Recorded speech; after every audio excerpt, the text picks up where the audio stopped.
Hello everybody, and welcome to our Curse of Strahd campaign. We will go ahead and just jump right on into this without any sort of ado. So, welcome in and enjoy.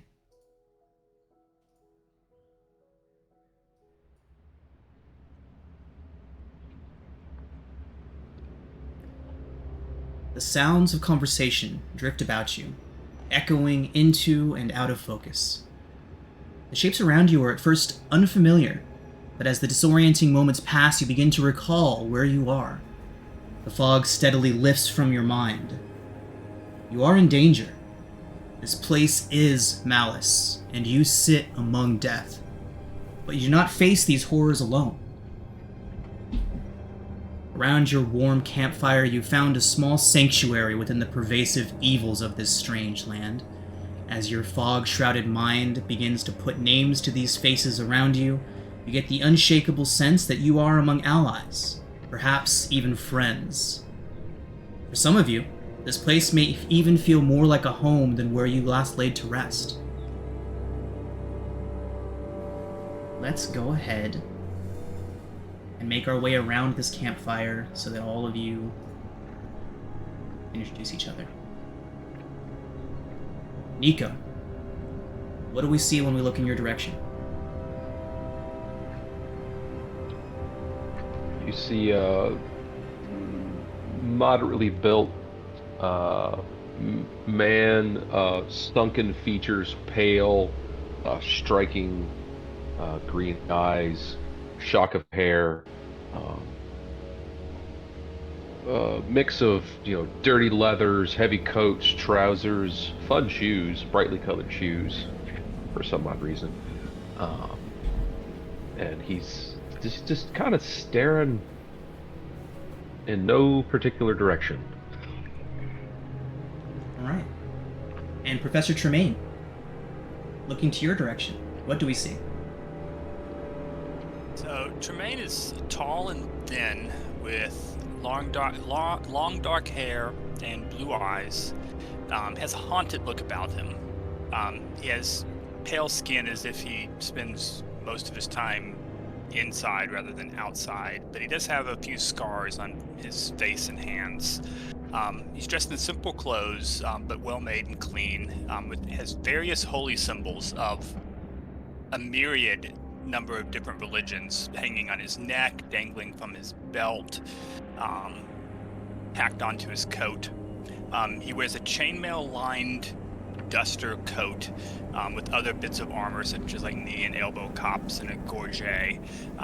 Has both a shield and a heavy crossbow hanging from his pack, and a sword and a mismatched dagger of an unusual, somewhat elvish design on his belt. Peeking out of one pocket is a woman's lace handkerchief, and he carries a book under one arm that he often is reading from. Fantastic. Continuing our look around the campfire, Ari, why don't you go ahead and describe yourself? Ari has unnaturally pale skin in the fact that it is like porcelain white colored with dark marks around the eyes, and wearing a half mask very similar to that you would find in like a Phantom based musical. They carry a violin and wear clothes that invoke the imagery of Elizabethan Shakespearean theater. And they also carry a backpack with various things shoved into it, and dangling off of it 4 different masks of 4 different people. A more masculine-looking half-orc, a feminine elf, a scruffy-haired human, and a short-haired satyr girl. Wonderful. Continuing our way around the campfire, Doctor, why don't you go ahead and describe your character? As you probably gaze upon Doctor, his clothes seem to be brightly kind of laden, obviously as an attempt to appear more visible in the dark. His the yellow helmet, which has a light lantern on it to help him see in the dark. He's a larger male with a very strong build. Golden brown hair, golden brown beard, green eyes.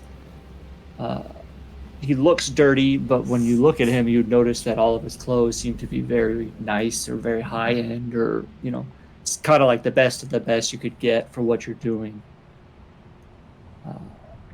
He's probably pretty handsome, but again, dusty and clearly been either rolling around in the dirt or something. And yeah, probably chatty. Fantastic. And finally, as we complete our circuit around the campfire, Pollux, why don't you go ahead and describe your character?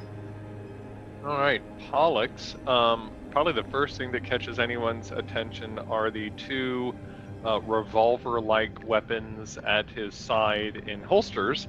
They are extraordinarily well kept, shiny, and clean, in stark contrast to most of the rest of him.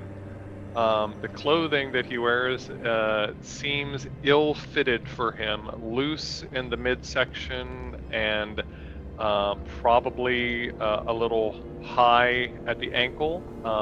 Like they're very finely tailored clothing, but not necessarily tailored for him.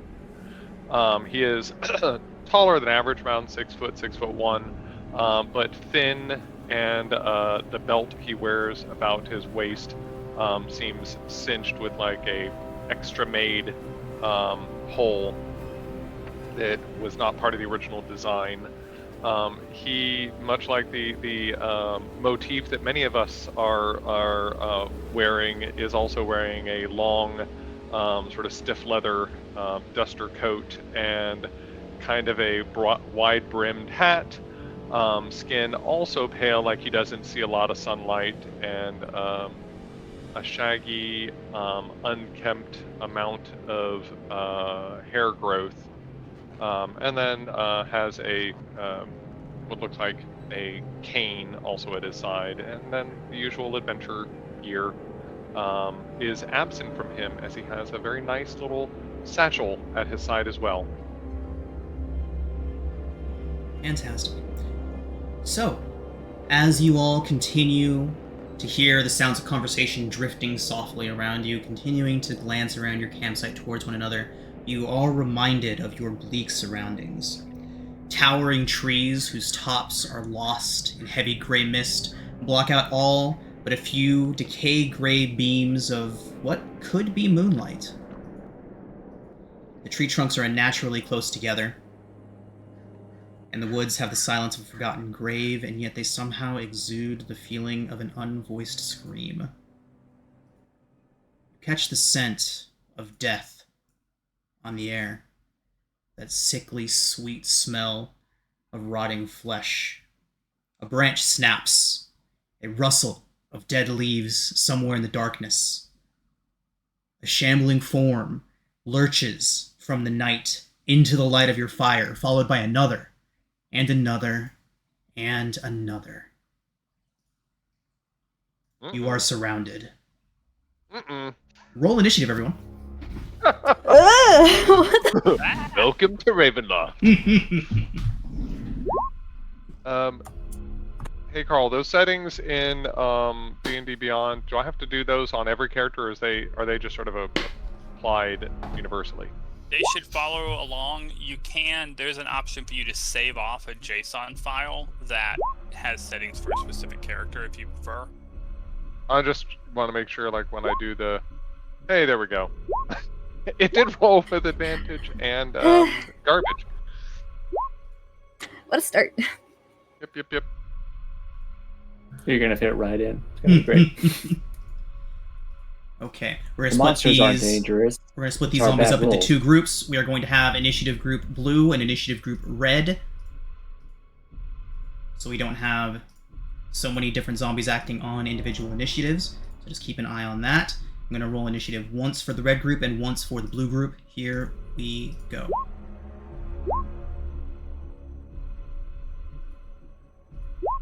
All right, Doctor.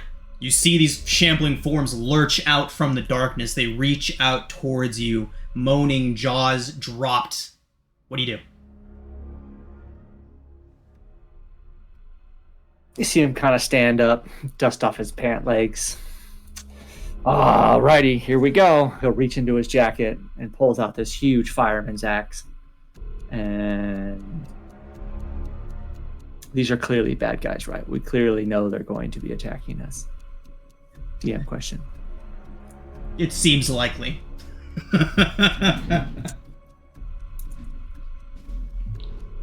I'm just gonna roll over to right here and hit him really hard.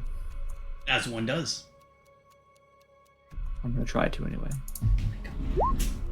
21 certainly I'll hits. hit him.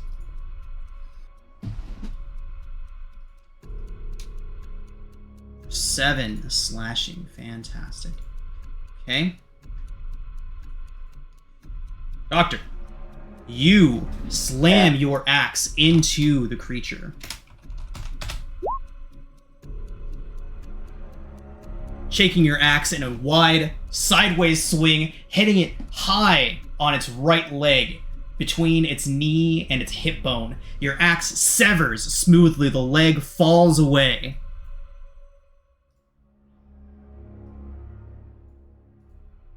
And stands up right next to it. Oh no. What? You see, you probably see a doctor kind of reposition his axe, steady himself, and be like, I fucked up, and back up. The zombie now hops, hobbling around. I have mobile, by the way, so. Okay. Avoiding opportunity attacks? Yep, Fantastic. Okay. that's my turn. Professor. As we go through, Doctor, what would you prefer your token to say as far as name-wise? Would you like Doctor? Would you like Doc Fire Axe? What would you prefer? Doctor is just fine. Got it. And same question for Tremaine. Just Tremaine. Just Tremaine, you got it.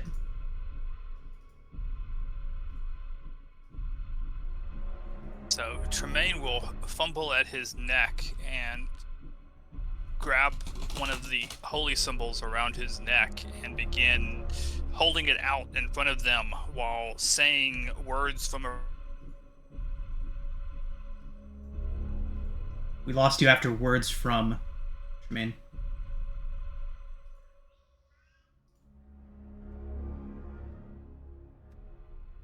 Technical difficulties. Tremaine, can you hear us? And that's every one of them I mentioned. Tremaine, we lost you after words from. So I started reciting words from one of the holy rituals of Lathander and say, in the name of the Morning Lord, get thee away from me. And I do expel evil, which is basically turn undead. DC 13, wisdom saving throw. 30 feet? Everyone, yeah, 30 feet. I measured all of them are. DC? 13.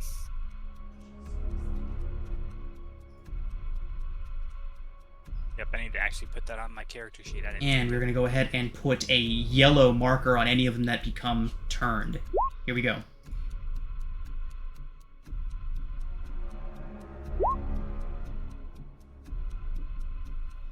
Interesting. Okay, stand by. More technical difficulties.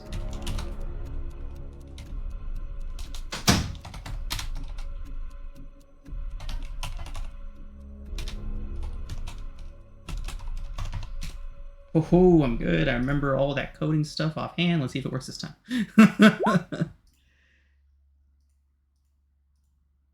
I forgot to import the 5e shaped sheet.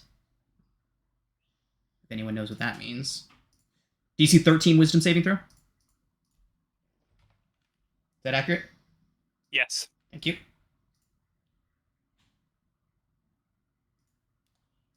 Yellow markers. Got it.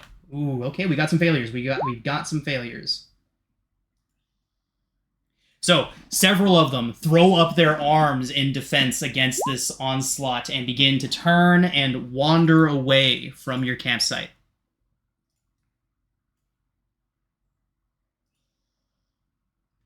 Anything else?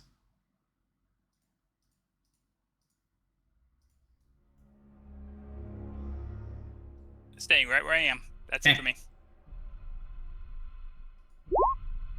So, a trio of these creatures throw up their arms and turn and begin wandering away from you all.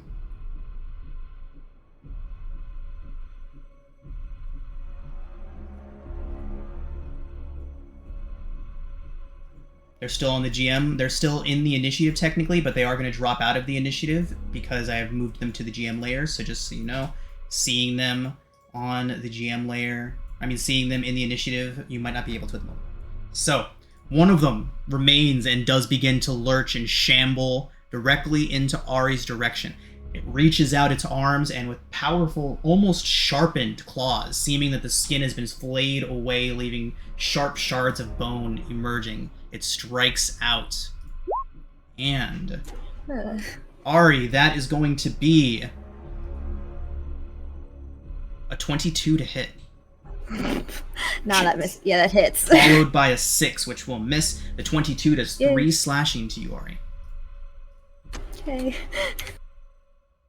Finally, after it strikes you once, its limbs, its claws caught in your cloak, it pulls itself in and, with a 15, attempts to bite you. 15 hits. For 4 more piercing, Ari. That does bring us to your turn. Ow. No, I dislike that greatly. I'd like to turn to the guy who just chewed on me a bit and cast Dissonant Whispers. Okay. So that's a DC 13 Wiz saving throw. Wisdom saving throw result is a 6. Cool. So, ooh! Nice 13 damage. psychic. That's huge.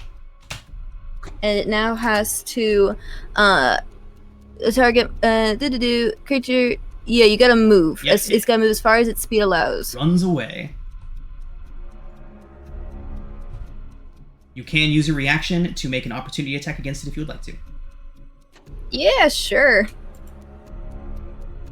I haven't seen Dissonant Whispers in a long time. It was one of those staple spells that I saw in every one of my games, but now that I think about it, I haven't seen a Dissonant Whispers cast in a long 14? time.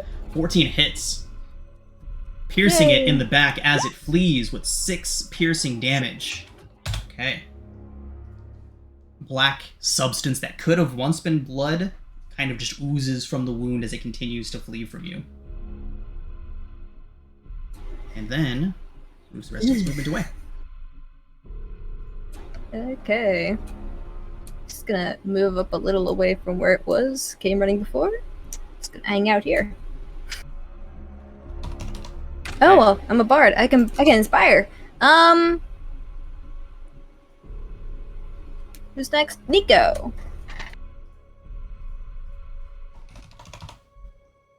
Am I here? Oh, You are did I here. Nope, There you go. Okay. we're not blipped. Okay, bonus action, bardic inspiration. All right, Bardic Inspiration to Nico. Fantastic. Yep. Nico, on your next attack roll or ability check, if I remember correctly, you can add a D4 Yep. Or saving throw. or saving. And it's a Fantastic. D6, cool. All right. Brings us to you, Nico. All right. Nico does not care for these people. People is a loose term. These Things. Beans. These things. Okay. He seeing Dissonant Whispers, he ran away. What's the lighting conditions right now? It is kind of light. It is. We'll call it technically brightly lit, but it's kind of like dusky. No visibility penalties. So sneak attack does not fire off of Eldritch Blast because it's not a ranged attack. Correct. I believe so. I've never heard of Eldritch Blast triggering a sneak attack before, but Okay. Sneak attack says it has to be a weapon. okay, weapon. There's the keyword right there. Thank you.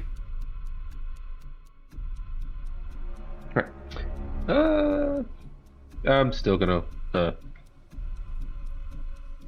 I will hit the one that is. So wait, is the limb a separate thing now? It technically is, yes. I'll Eldritch Blast the. Eldritch Blast. 'cause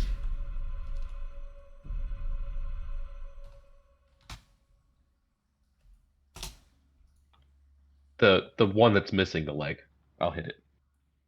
Okay.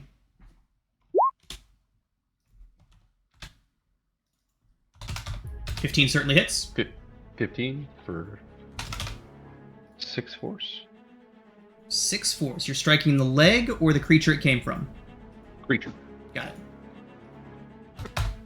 It is so struck, it stumbles, barely keeping its footing with its one leg.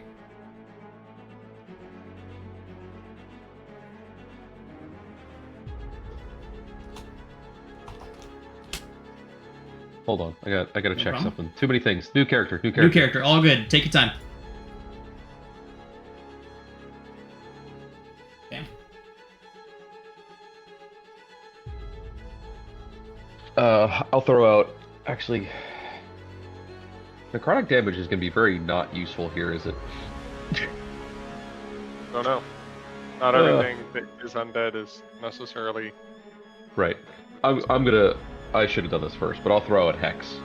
Okay. Using my Hex magic feature for free as a bonus action to the one that I just zapped with my Eldritch Blast. All right. And then it has disadvantage on some ability check. Wisdom? What'd you throw out, Carl? Mine was a saving throw.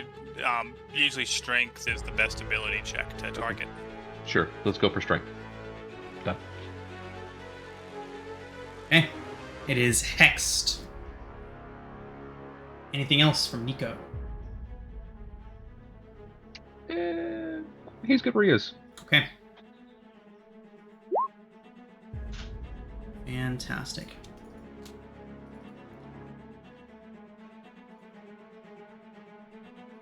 Okay. Several more of the zombies turn and begin to flee from your campsite, mindlessly moving away.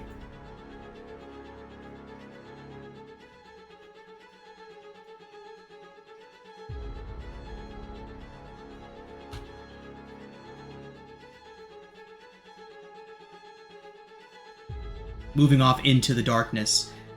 2 of them, however, still trudge towards your campfire, one of them moving up towards Pollux.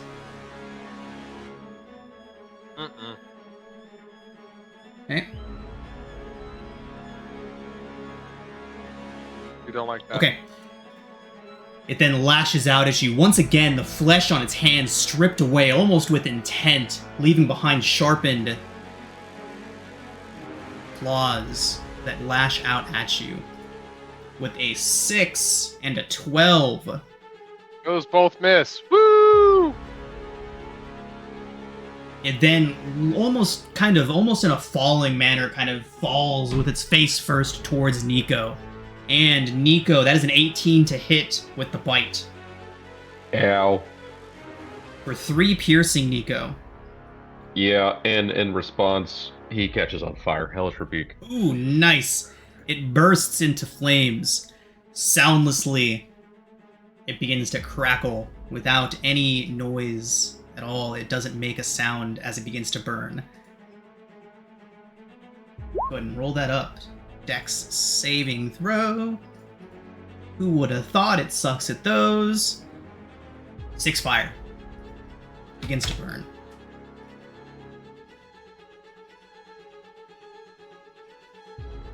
Brings us to Pollux. Oh, All right. sorry, the other one hops towards you all, followed closely by its leg. Okay. Pollux looks about him, grabs onto the guns at his side, and rapidly pops off 2 shots. First shot is going to be at this weirdo leg thing. Wow, that's a 9. 9 hits. Oh, good. Zombies. It'll take 5 piercing damage to the leg. Okay.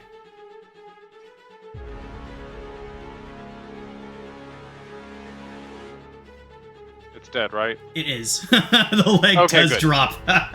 Okay, then the second attack will be at advantage because he doesn't have anyone within 5 feet of him any longer. That's a 19 to hit. 19 hits. And that'll be 6 piercing damage to this guy. Got it. Okay.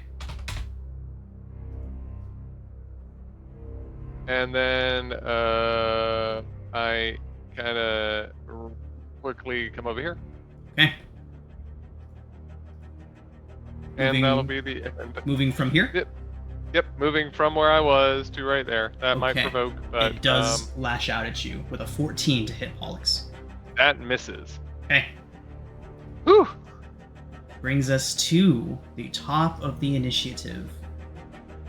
Nico looks very capable. Who has the highest passive perception in our group? I have a 16. A 16? Yes. I think it may be me. 13. 11. Yeah, 13. You hear Watch out, people. soft, 9 in the game. amused laughter. Just almost a chuckle. Just it seems to reverberate through the trees, moving around so low and so soft that you barely hear it. But it is there. Looking around. Just before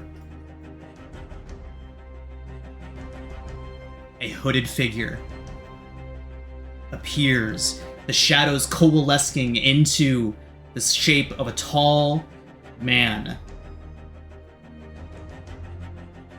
The soft laughter turns into an almost booming voice. He speaks with a regular tone, but his voice comes from the land itself. The voice comes from all around. It says, "Impressive," before it strikes. First at Nico. Nico, with a lightning-fast agility, you barely see the hand lash out at you before you feel something strike. 16 to hit, Nico. Hits. Nico, you take 11 points of slashing damage and 8 points of necrotic. Woo! And are lifted bodily into the air, Nico. You are grappled. The other hand shoots unconscious. out towards Tremaine. 24 to hit Tremaine. Yeah, that's gonna hit. For 7 slashing and 17 necrotic, you are also lifted bodily into the air. You all look to shit. see this figure holding your friends, one in each hand. It then hurls them off into the distance. Before turning to you, Ari, all you see is the glint of white teeth showing through the darkness of the cowl as it lunges at you. 24 to hit, Ari. Yeah. Ari, you take 6 piercing and 15 necrotic. Oh my god! You all see the creature lunge onto Ari. You hear the scream suddenly cut short as it hunkers over her and rises to its feet. You see blood dripping from the 2 claws hanging at either side. Doctor, what do you do? A massive look of disbelief as he just mowed down 3 people. He'll pause for a minute, righto, and he'll open up his jacket. Right. You'll see his. He'll pretty much put his large axe into his jacket, and you'll see him rummage around quickly and pull out his massive hammer. And I think we got the measure. I'm gonna go right there and try and hit him for what I got.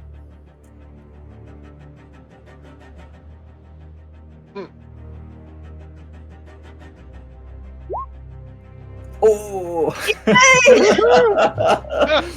Vengeance! You crack him squarely in the face with your hammer. His head slides off to the side. His head jerks off to the side. And then go and roll damage. Aw. He then There's several ones. I get to reroll the reroll your ones. ones. Yeah, 2 of reroll your them. ones. Just click it again, probably. Maybe. You roll that one.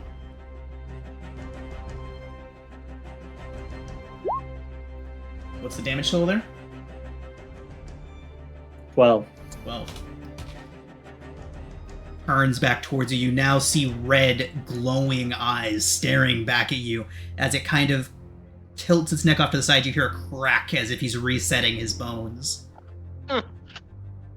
Anything else, Doctor? You see, almost as if his resolve increases, and I will action surge and hit him again. Okay.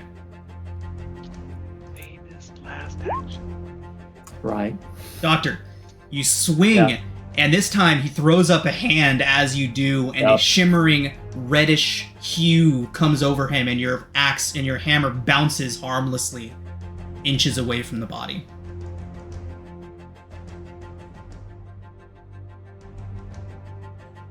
Anything else?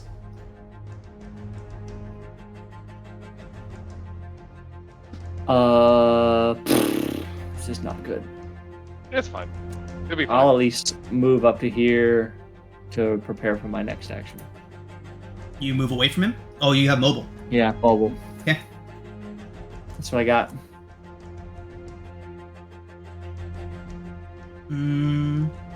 Okay.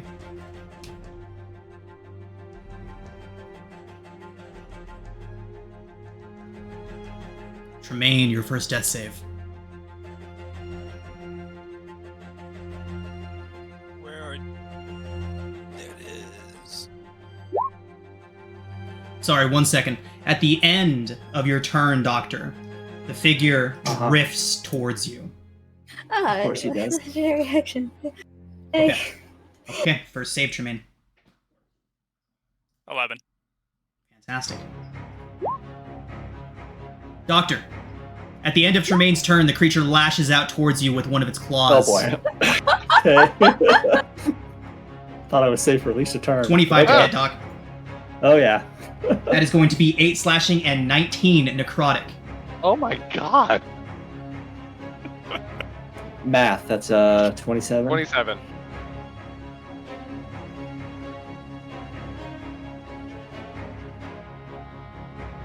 You see a smile on those white teeth beneath the cowl, Doctor. You're still standing. You're so. I know, that's fucking impressive. Yeah. You see Doctor kind of like clench his hammer harder. Hold still and let's see if we can knock those teeth out. The smile Die. widens. God. Nico, that's it. This never goes well.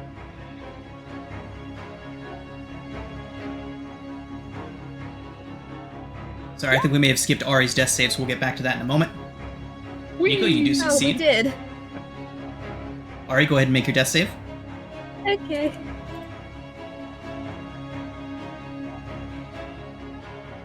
Oh, why isn't it rolling? It did roll. That was Nico. Yeah. Not mine. Okay. Yay! Doctor, at the end of Ari's turn. Lashes out again. Yeah. 18 to hit. That meets my AC, but okay. It slashes. It raises its hand high into the air. You see pale skin, black nails. They elongate several inches as the hand raises above you into raking daggers. Slash down from right to left across your face, severing several muscles for 12 slashing and 15 necrotic. It just gets worse. Oh boy. Okay. I am also knocked down now. Pollux, it turns to face you.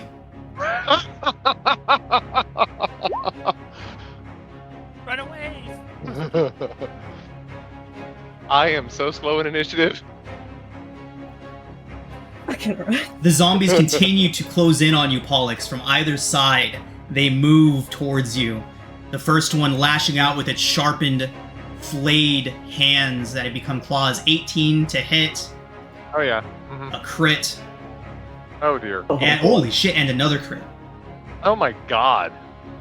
So, Need we are to looking- roll damage. At this is from the zombies. So we're looking at 2, 4, 10 points, and 13, and 17 points, Pollux, from the first zombie. So 2, 4, 10, 17, and 13 from No, that one was total. zombie? 17 total. Oh, okay. I was like, yeah, I'm Just down. like 17 total. yeah, auto kill. Yeah. Gatling No, zombie. okay. Wow. The next zombie, slowed though it is, it still manages to reach you and lashes out with the same combination of attacks with an 11, a 15, and a 15 to hit. 2 hits. 3 slashing. They're rolling very low. And 5 slashing. I'm still standing all this time. Not for long. Pollux, you are up. Yay! I'm gonna shoot the fuckers in my face. Gonna go down fighting. So the more injured one first. With a set. Oh, that was damage. Haha. 19 to hit 19 hits. for 8 piercing. It drops. And then the other one with a 12 to hit. 12 hits. Oh, actually, it would be a 19 Still a good hit. and 8. Okay. And we're going to do. Run away! Down here. Okay. That will be provoking. That will be provocative. Provocative attack. It is only a 9 to hit. That misses. Woohoo! He sucks. Oh, okay. Creature rises off the ground, Pollux, 2-3 feet straight up. It then rushes You get out of here. towards you, its black cloak billowing behind it. Halfway We through... don't want your kind around here. Get out of here. As you shout at it, halfway through the distance, the shadows swallow it. It vanishes for a brief moment, Pollux. Whew. I'm safe. And Carnation. it's before you. It then reaches out a hand.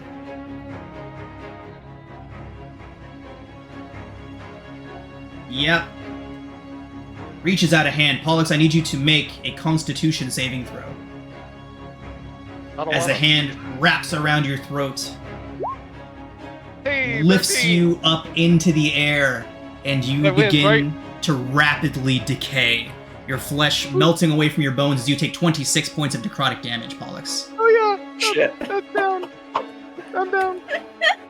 It throws what's left of your corpse off to the side, looks around, and Does that mean I'm says, gonna be a vampire? Find out. It looks around and says, you all will prove interesting indeed.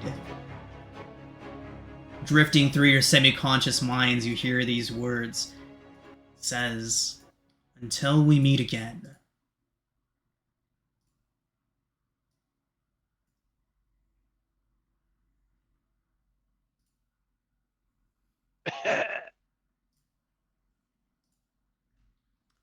Tremaine. You wake. I am obviously not the one.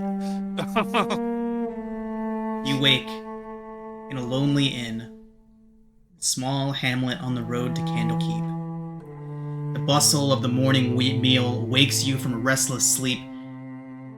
Pulling your nightshirt away, you can see a nasty gash across your chest. It seems as if it's healed for days, directly where the hooded figure struck you.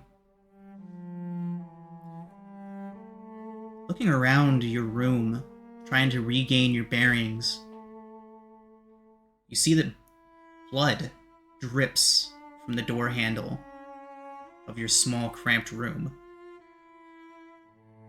The water in the wash basin is tinged a soft crimson. Waking where you last fell asleep in this small little inn on the road to Candlekeep, what do you do?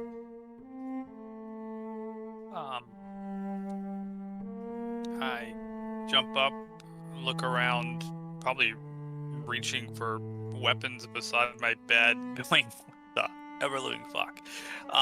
And then do I feel like I'm below maximum hit points? You feel a little worse for wear.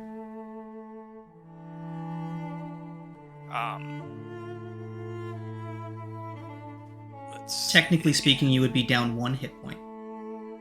Oh, okay. I go. Ow.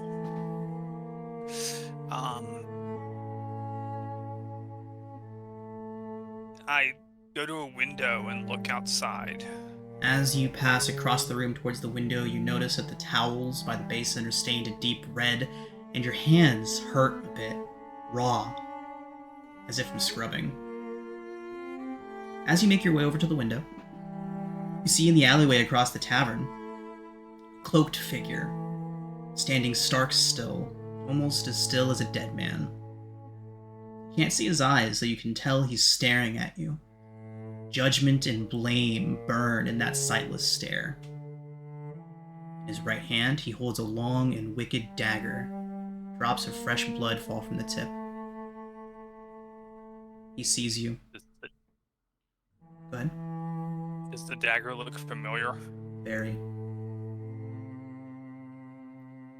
He turns and Comes for slowly me too, drifts then. down the alley. He's too far for you to hear you, but that being said, the figure nods slowly.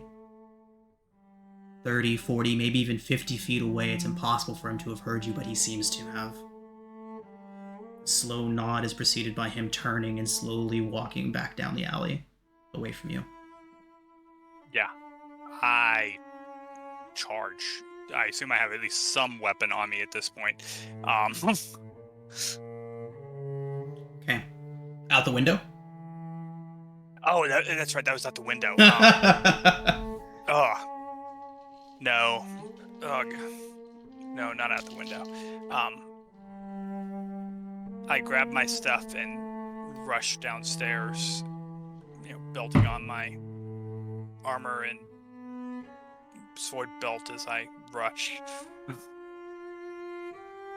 Okay. Make it outside. See across the alleyway. No one's there.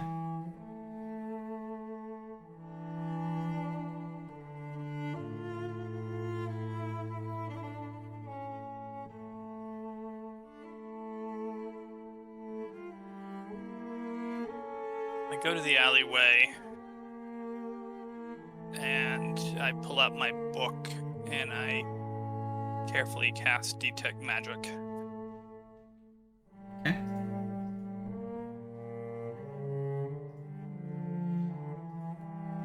You sense, at first, nothing, but very quickly,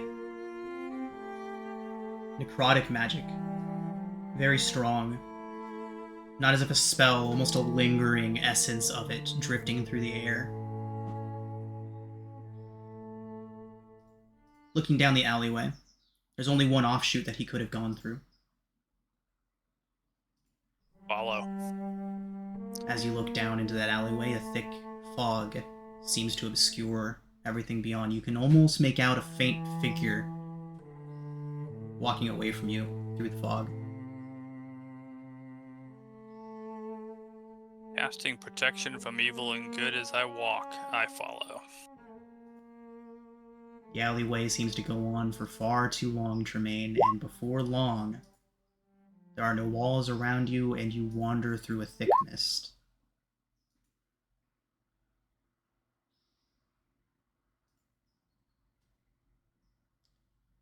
Octavius, you wake to the smell of smoke in the small, spare room of the family that's been putting you up while you serve on the volunteer fire brigade of this small village on the outskirts of Cormyr.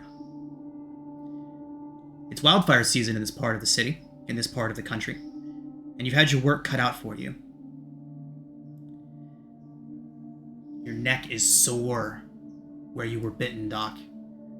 Your hand comes away wet with fresh blood as you probe the wound. Doc, you are also down 1 hit point, but you feel as if you had taken a mortal injury.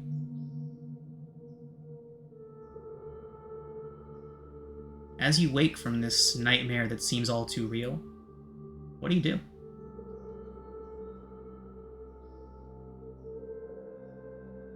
He'd probably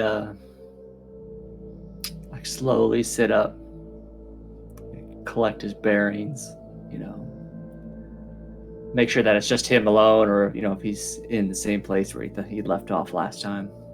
Probably rubbing his neck, trying to, like, you know, smooth out whatever rough edge he's now just acquired. Doc, I forgot. I'm sorry. You're the one who took the slash across the face. You have That three too. bright red Ooh. streaks down your face. One of them drips just a little trail of blood. Again, it feels as though you've taken a massive wound, but it's superficial. It's surface level.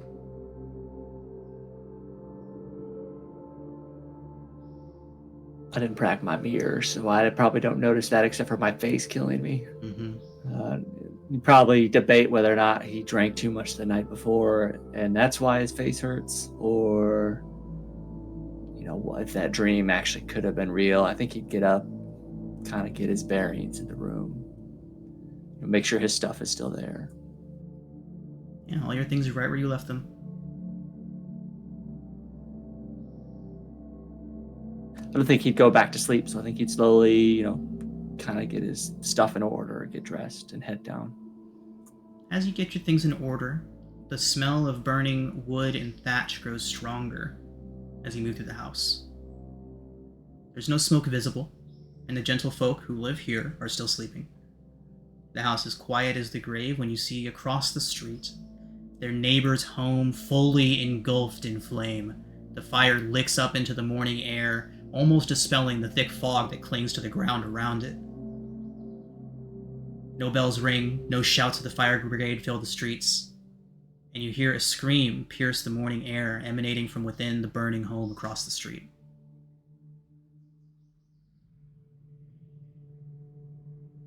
What do you do? See Doc, you know, obviously same thing, kind of reach into his coat, suddenly pull out this huge axe, kind of tap it up against his helmet. There's always work to be done. And then as he starts running, calling for the alarm, he'll like burst through the first door in the inn or wherever I am, I don't remember. And then pretty much run right at that other door to try and kick it down. Streets are empty. The houses are dark. No one's on the streets as you charge across the street. Make an athletics check as you crash into the door.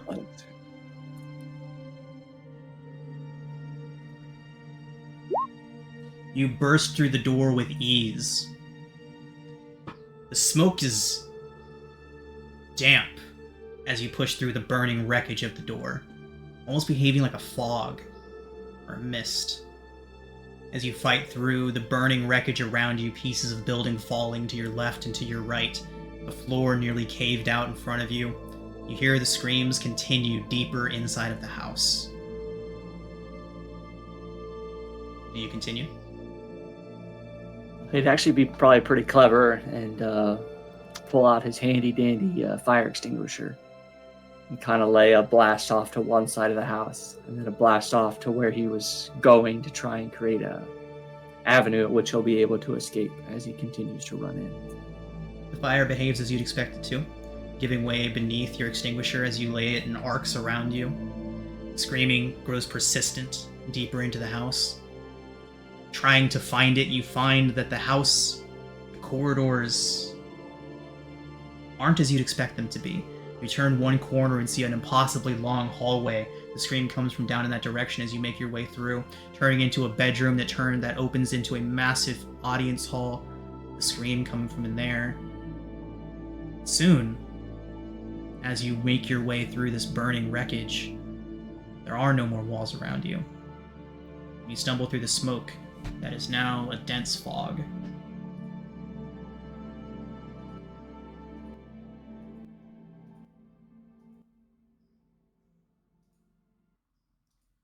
Ari, Yes. you wake from your nightmare, alone in a glade, sitting stark upright, frightened awake by this terrible vision that you've just received. The perpetual eventide of the Feywild sending golden light through the canopy overhead. Reaching up, you can feel the bite still throbbing, painful. But pulling your hand away, there's not quite enough blood to justify such a mortal wound that you might have taken. A light rain sends occasional drops falling from the leaves, and a light mist creeps into your campsite when you notice, lying in the softly glistening earth, maybe 10 feet away from you, an ivory mask. What do you do? Ari eventually sort of gets up, wipes hand off pants bit, and walks over to the mask. Ari, looking down at the mask, it's one of yours. The visage of a fawn stares back at you blankly through the ivory. However, it's changed. Looking down at your belt where you normally keep your masks, you are down one mask of the satyr, somehow removed from you and moved to this other place. Change is stark, disturbing. Features twisted. The distinct touch of madness showing on its features now.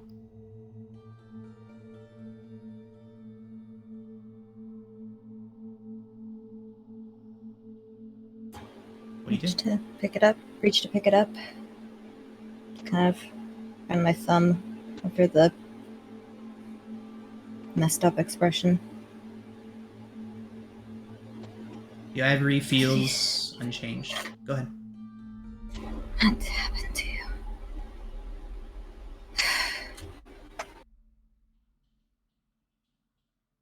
You hear drifting from the tree line a voice whisper, "You." Look up sharply. A cloaked figure stands near the edge of the glade. The distinct bent-back knees of the fey being whose face matches the ivory shows beneath the folds of the dark cloak. The figure turns and darts off into the gathering mist. Wait. Yeah, I'll go running after. As you pursue, you can hear the hooves disturbing the foliage out ahead of you. You can hear the panicked breaths, fear as it flees from you. The mist that once clung close to the ground now begins to rise towards your waist.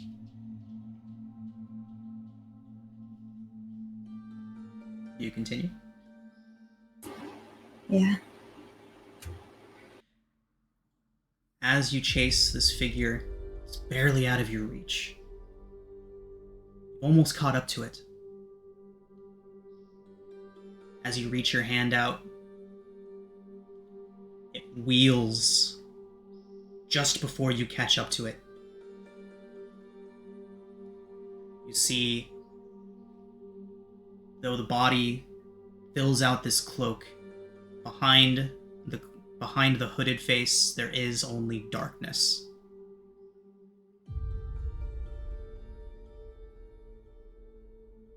Mists rush up from beneath you and encase the creature, the fey being faceless. Soon all you can see is gray.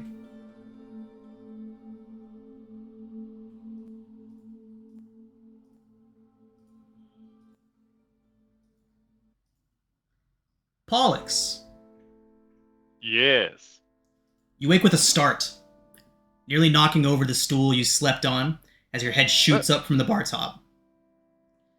The reek of cheap ale and strong spirits assaults your senses, but not quite as much as the pain from several long gashes. And looking, your skin holds this grayish pallor, paler than it should be, even on your worst of days. Well, hell. Here we go. Gonna look around for the if there's any glass of any sort of alcohol nearby, because With a that'll loud solve. crack, a glass is slammed down in front of you. That'll be 5 Ah! copper for the stay. The gruff Oh. barman. What was his name again? Your mind tries to search for it, picking it out. Bornlin.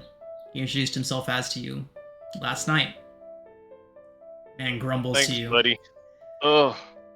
I said I that'll be wasn't- 5 copper for the stay. Staying at this inn can ain't we free. just tone it down just a notch or two, please?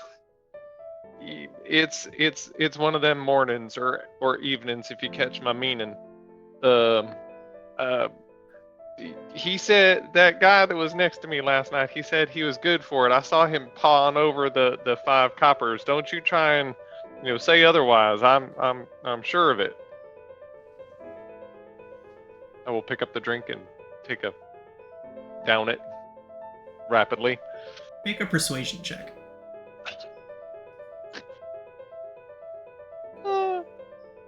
This will go poorly. Character sheet. Ooh, there it goes. Persuasion. 10. He kind of glowers at you. I'll start a tab. You do that. Remember, Pollux with an X. Ugh. Keep it coming too. You can just put that one on the tab too. Kind of narrows his eyes at you. I'm not even looking at him. I'm staring down at the bar, like holding my head. He then says, "We ain't a post office either." And as you look down, you see a sealed envelope, stained with sweat and no small amount of spittle. Must have been underneath your face. And a crease in the shape of my cheek. Exactly. Um, Bornlin. Some skinny man left it for you while you slept. Said yous was old friends. old friends. Well, thank you kindly. Why don't you put yourself down a nice tip on that tab you got open over there? We'll say 2 more copper. Nope, 3 copper. Just for you. Tipping him off the tab. And then I will grab whatever other drink you put in front of me and or the bottle, and then stand up and sort of stumble away from the bar to go find a nice table to read my letter in private. All right. Okay, yeah, it's like 7 in the morning. There's like a couple other people passed out on their tables around, but there's plenty of seats out. There's plenty of seats and tables and stalls. If on the way by any of the other people who are passed out, there may be an opportunity to pocket something that is in the general vicinity of the tabletop, I will do that while stumbling to my own place of residence. Okay. Make a sleight of hand check. Ooh, 15. nice. Okay. Even with intoxicated self-imposed disadvantage. Nice, very good. Okay. Alright, so your hand slides across the table as if you'd just fallen into it. And you Likely don't notice exactly what it is at first. Metal, hard steel in your hands, rounded on the top. You get to one of the open benches around, one of the open tables. See, you swooped a lock.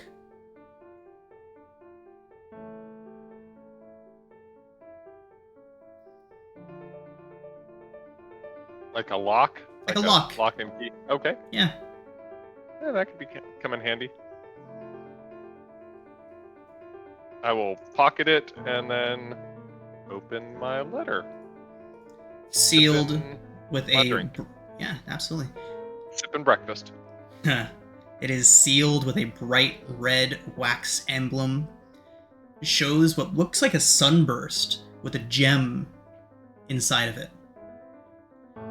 Breaking the seal, opening the letter, pulling out the paper inside. It's written in a flowing cursive script. says, "Hail to thee of might and valor. I, a lowly servant of Barovia, send my honor to thee. I plead for thy so desperately needed assistance. My dearest daughter, Irina Kolyana, has been afflicted by an evil so deadly that even the good people of our village cannot protect her. She languishes from her wounds, and I would have her saved from this menace. Your reputation precedes you even in these dark lands. There is much wealth in this community, and so I offer all that might be had to thee and thy fellows if thou shalt but answer my desperate plea. Come quickly, for her time is at hand. All that I have shall be thine. My carriage shall bring you forth to my lands. Your old friend, Cassian Andirovich, burgomaster of the village of Barovia."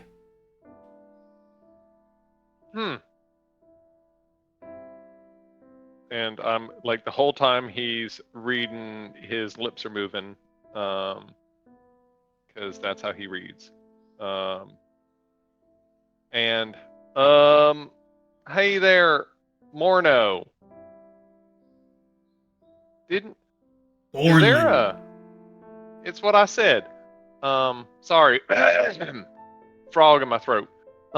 Did this feller that brought this here thing, did he say he was waiting outside or something? He just said yous was old friends, and that he'd send his carriage for you. Oh, and how would you say he was dressed from, on a scale of you to, well, I'd say me, but my dad's in better days. So on a scale between you and better and me. Looked like a noble. Down on his luck, Oh. though, like he might have slept in his clothes too many times. Had vomit all over him. Pretty gross, but not unusual around here. Yeah, can't respect a man who can't hold his liquor. Damn right. Well, you have been right helpful. Why don't you go ahead and add another copper on there for your trouble? You And, wasn't lying. You really must be loaded. I am. You have no idea. Friends like that, sending a carriage like that, he points past you out the front door. I will look. There is a exorbitantly lavishly decorated carriage. Black, shining even in the pale morning mist. The sheen off of this ebon, highly polished black gold filigree, bright red curtains. I was thinking I was gonna have to send the guard after you, but with friends like that, I know I don't gotta worry no more. Oh, nope, you don't have to worry one bit. You said my friend is out there waiting for me, though? Well, he said he'd send his carriage for you. That's gotta be it, right? That's yours, friend? That is indeed him. I would recognize that carriage anywhere. You see him kind of wave off past you. There's 5 big guys standing outside. Kind of give him a nod and walk off. Well, listen, this place that I'm going to be going, it is a mite far. If you could pack up a little to-go breakfast for me, like the top shelf stuff, that'd be mighty fine. Yeah, And, yeah, I've never seen a carriage like that before. Your friends must Add be... that. Yep, add that to the tab too. Yeah, you got it. He reaches up and he pulls down a bottle of top shelf spirits and puts it down. It's got like an ambery hue to it. Says, this one's 2 gold. You sure that's okay for your friend out there? He's more of a 5 gold kind of guy, but I guess we'll slum it for this ride. All right. And he said you'd be back in a few days. That's right, yeah? Absolutely. I'm gonna run over there before he changes his mind, grab that thing up, and pat him on the shoulder, look him in the eyes, and then just walk on out. I had you all wrong, friend. You have a good day. You do. You did. And if he, I'm wiping my mouth with the washcloth that I just got off his shoulder. Fantastic. As you make your way towards the front door, towards the exit, the door to the carriage slowly swings open. There is nobody inside, and as you look up, there is nobody driving it. I will hold the bottle up to it and say, you must be looking for some other sucker.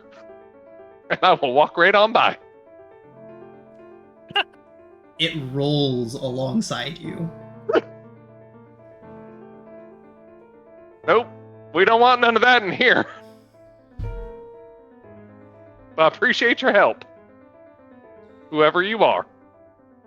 The door slams, and you hear from behind you, "Wait a minute!" Oh, okay. Wait, knock, knock, knock.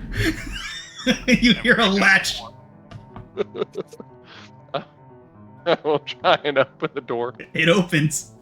Okay. Well, crap. I will jump on in there and wave. Hey, friend. Yep. Yes, I need to come back here to pay this nice man in a few days. Bye. You see the bartender rush outside and begin looking back and forth. He looks right at your carriage. You looking out the back of it, he doesn't seem to see you. His face continues looking around. You hear him shout. Those 5 big guys come running around the corner again, and they break off in every direction searching. I think I need to keep this. And I'll unscrew the top. You hear clunk, clunk, clunk, clunk as all the doors of the carriage lock. Well, shit. Oh well. Yeah. In for a penny, in for a pound.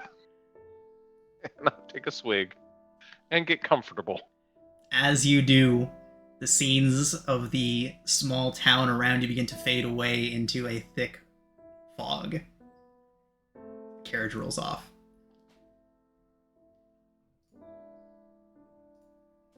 Oh, Excellent. Dimitri.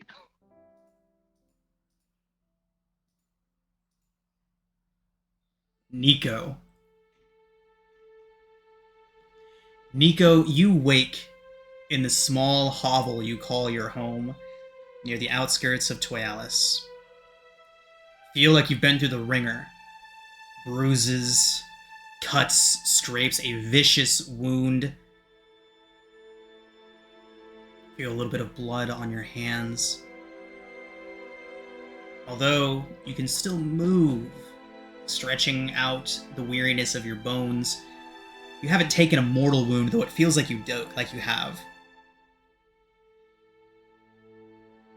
As you look around, a bright light shines in through the gaps that serve as your little hut's windows. It's brighter, and yet somehow softer than the pervasive red-yellow glow that's so native to Haslan's wastes. What do you do?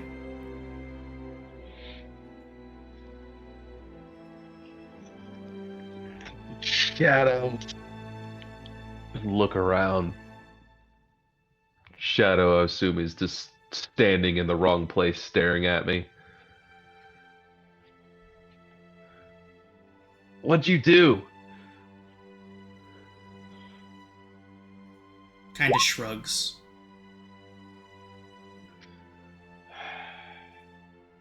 Asshole. Shrugs in agreement. Get up out of bed and just... This isn't the worst thing that's happened to me. And just kind of look out the window and just wonder who's dumb enough to make that bright of a light here. Looking out the window, you can see almost an ovular figure out there. You can't make out what's creating the light, but whatever's at the center seems to be emanating. 2 little offshoots of the light spread out to either side of it, and you hear Nico. Gentle voice calls out from outside. You can tell that it's coming from the source of that light. Do I recognize the voice? You do not. Good. She hasn't found me.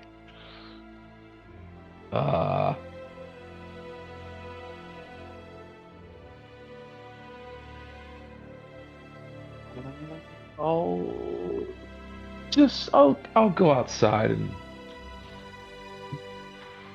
push the drape that serves as my door to the side and look out and go, "What do you want?" Nico, you see a blue sky overhead. You've never seen that before. Everywhere you've ever been has either been gray or red or tinged in some sort of sick, unnatural color. You see bright blue and wisps of something white, fluffy, drifting across the sky. Something you've never seen before. The figure, bathed in this radiant light, hovers inches above the ash and the dust, a dense mist dancing around her feet. You have done well here, Nico. You are needed elsewhere. Your people need you. Your home needs you. Will you answer?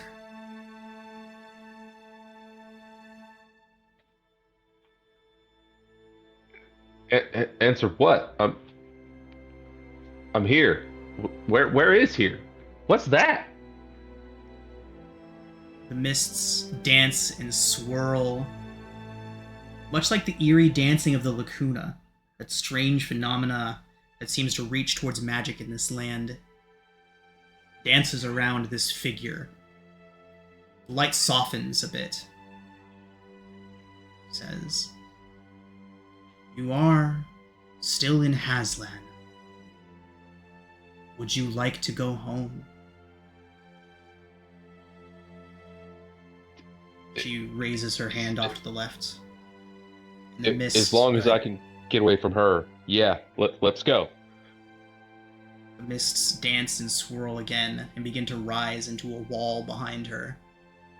More of a doorway. "Let's take you home, Nico."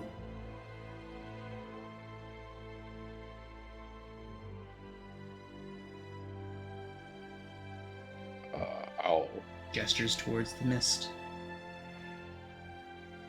take a slow step, always keeping facing the figure, even as I back into it, into the light.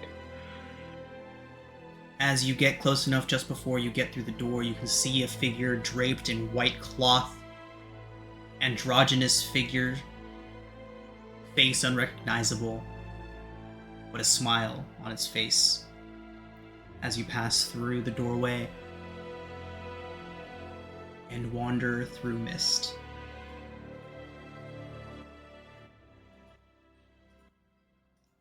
We're going to take our break here, everybody.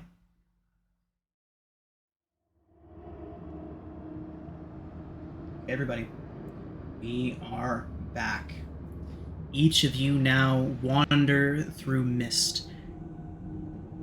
Gravel beneath your feet slowly begins to give way to squelching mud as you move through this strange area, not able to see more than a few feet in front of you. Pollux, maybe 10 minutes before your carriage stopped, the door opened. What did you do during that time? How far into the bottle did I end up making it? So you were driving aimlessly through these strange mists for a good hour and a half. You tell me. Okay. So, yeah, probably only about a quarter of the way. So once it stops, I'm like, well, stick my head out and look around, see what's out there. All you see is gray mist as far as you can see and gravel on the ground. Sorry, we ain't there yet. Carry on. Carriage doesn't move. We'll bang the top. Nothing.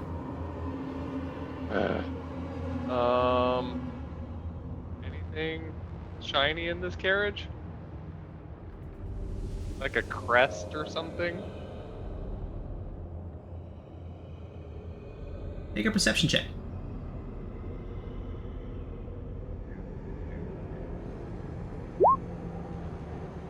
You see inlaid into the ceiling a small gold amulet, a pendant, if you will.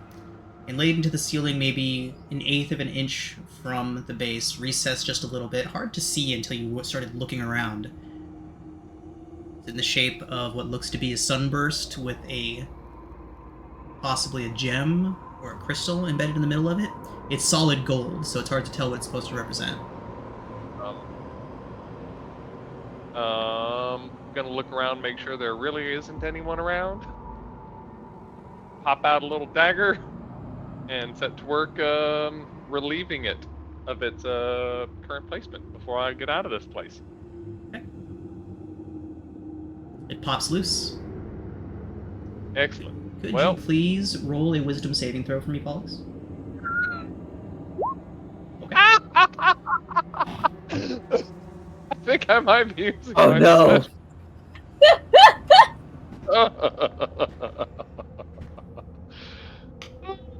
I don't even know if my sessional would be good enough.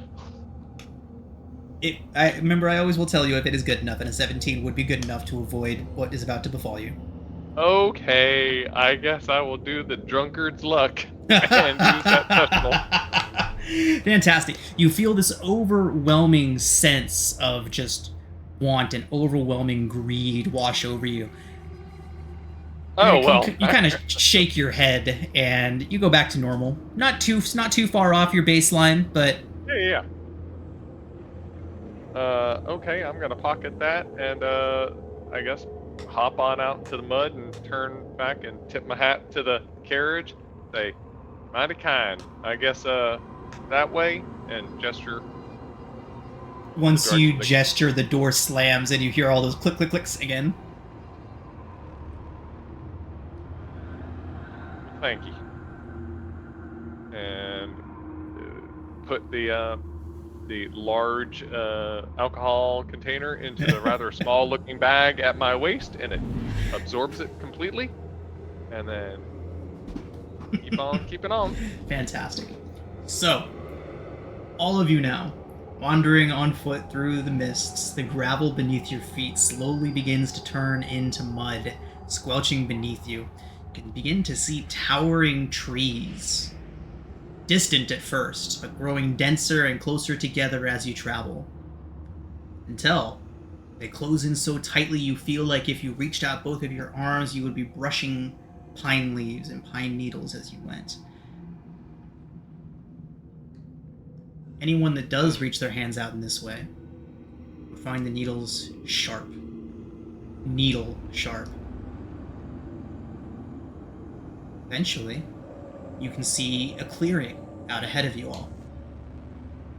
The 5 of you, continuing down these paths, exit out onto the clearing, and looking to your left and to your right, each of you sees 4 others entering the clearing as well.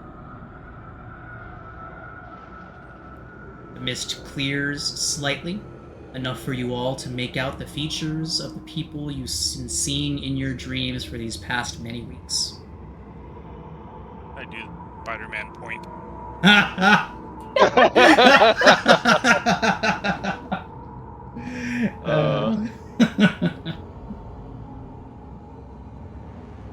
What do y'all do? What's the lighting conditions like? It is not dark. It is basically what you see on the screen right now. It is not quite day, not quite night, lightly obscured all around, and I wouldn't call it dark just yet, but it looks like it may be it looks like it may be just that time just past sunset when there's still light in the sky, but there's no sun out there to be seen. Alex would lean up against like a nearby tree trunk and reach down into that little bag and that looks way too small for for digging around in there, and pull out that bottle and hold it up to not the light but in front of his eyes and say, "Top shelf my ass."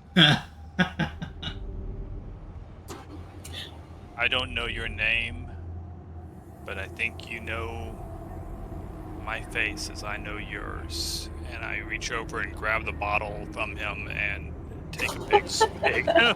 Oh there, Figment. Figment. That there is some expensive $5 Sharn special. $5 gold piece Sharn special. Okay, whatever. It talks this time. Not used to you talking. I guess The internet got us. Doctor about- would probably follow up to Trayvon and take the bottle from him, and I've had worse. Take a huge pull as well, since we're all drinking, right? Well, shit, man. I will reach into my little bag and I pull out some dirty little shot glasses. At least have the courtesy to drink out of a glass. Savages. Savages. You were drinking out of the bottle. It's my bottle. It's our bottle.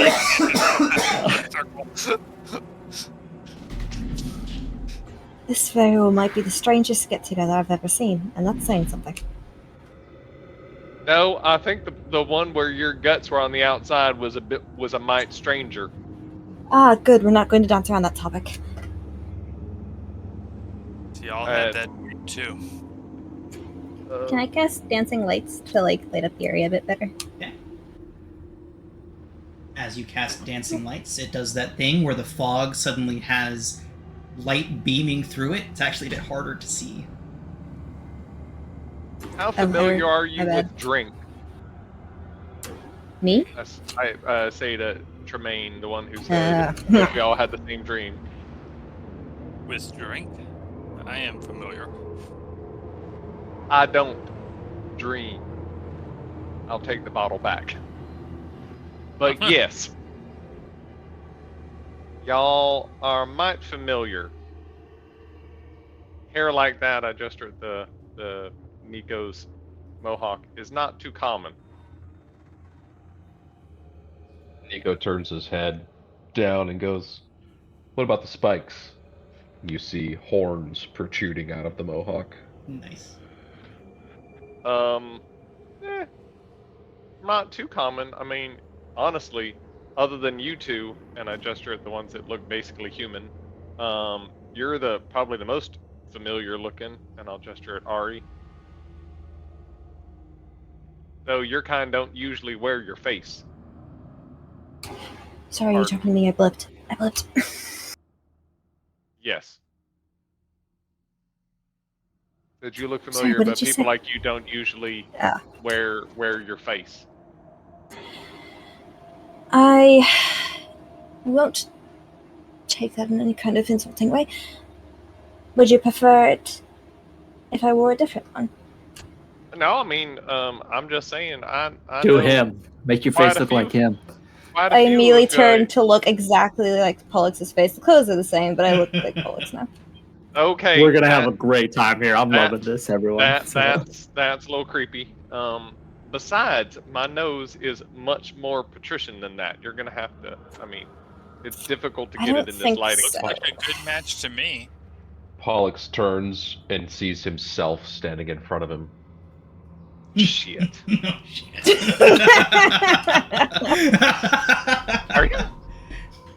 Are you a changeling too? I think you're just drunk. Both can be true. A figment is gonna be like a tagline for so long. That was just great. Gaslight robots geeky. Both can independently be true. One does not prevent the other. And more often than not, you're going to be right on at least one count. I'm going to take my stupid bottle back. Ari will turn back to look just like Ari. I'll take the bottle back, Back. and So, I've seen y'all before, but how did y'all get here? Another giant pull. We're gonna finish this bottle off in no time. I took a carriage. I'm I assuming y'all walked. took the carriage. No carriage, just run into some mist. Where'd Oh, you come really? and run from? Any idea which domain is taking us? Well, I don't know about y'all people, but I'm going to see an old friend of mine, the Burgomeister of Barovia. What? Uh, I I was told I was going home. Well, if this is your home, it sucks. Well, I was in a burning building, so I They think all we've made suck. slight improvements. So, I was in the Feywild, where I'm from. shocker. It's natural. It's natural there to occasionally wander somewhere and end up somewhere completely different. Although I don't think I've ever ended up here before. I think that's generally how wandering works. You go off somewhere and you end up somewhere else. Were you drinking? That happens to me all the time. No, but if this is how the conversation's going to go, I might need to. You might get it before the big guy finishes it off. I only Hey, give it here. got a few more bottles. Comment. I want to confer with the spirits and rub the dirt around to see if I have any idea where we're at. I don't know what you want me to roll for that, but Okay. What are you using a class ability? I'm using looking like a smartass ability. Okay. Deception. Make a performance check. I'm actually trying to see where we're at, though. I'm actually trying to determine if I have any idea where we are, because we're clearly not in a burning building anymore. No, you are not. But, what did you want me to roll? I missed it. Well, if you're trying to convince them that you know what you're doing, then it'll be performance. If you are trying to actively really figure out where you are, unless, from what I understand from your character, Doctor, I don't think you would be able to. Okay, perfect. I'll rub the dirt around a little bit and be like, looks like we're somewhere. We're in the mists. Are you gonna try and roll a performance, or are we gonna be picking up that bullshit? I'll roll for it. Game on. My -1 modifier. Hey. You smell that bullshit. Hey. Hey. Good dirt down here. Good looking dirt. So I believe him. You might need. Yeah, I think you need an extra swig. I don't know what you think you were doing down there, but that's just dirt. righto. So are we all just gonna party all night here, or what's do we know Nope. where I'm gonna this try guy's and figure out friend which is? way north is. Hey, Hey. Pollux, that way's north. there is So no I was just north. waiting for Bob. That's way's north. Is there a north? There is not a north, Pollux. And I pick up a stone off of the ground and saying, "This is a rock." I was walking this way. I suggest we continue that direction. Well, where were you going? I was chasing an assassin. Oh, well. That's intense. Wow. Oh boy. Yeah, I think it's a bit early in the morning for that sort of thing. Take another drink. Does this look like morning to you?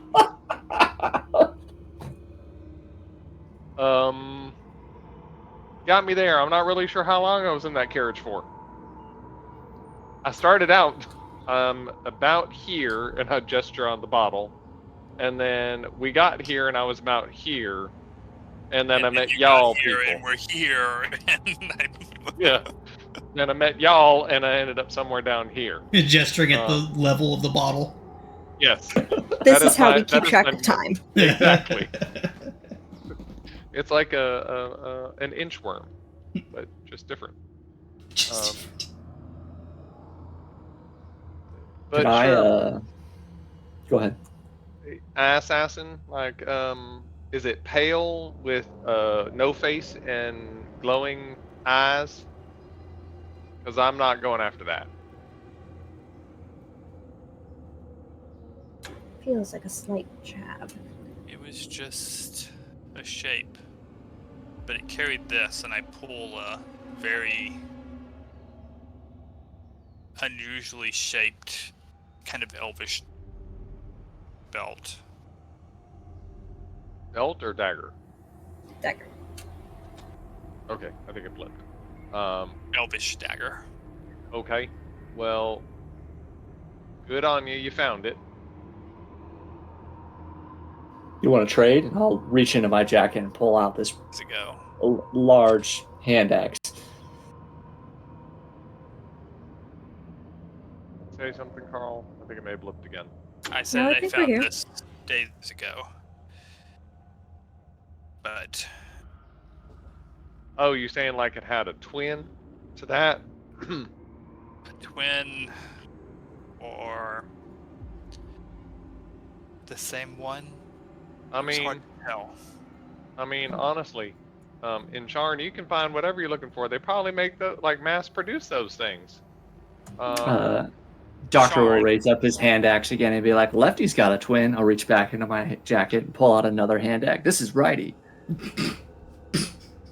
All right. You have See, a lot everyone's of got twins. So real quick, when we go, if anyone goes back to watch this, especially you, Bob, I'm sorry. I accidentally duplicated Ari, and so we've had two Aris instead of an Ari and a Pollux until just now. Aww. No! Sorry, So I'm it's the fixed now. shape changer. It's fixed now. Comes around, comes around. It was fate. Yes. Well, Y'all ever heard of doppelgangers? They turn into you and then they become you. All right, so All we fixed got now. y'all over here riding a carriage. You. oh no, I was riding there. a carriage by myself. Right. So where Traitor. is it? Walking in that direction.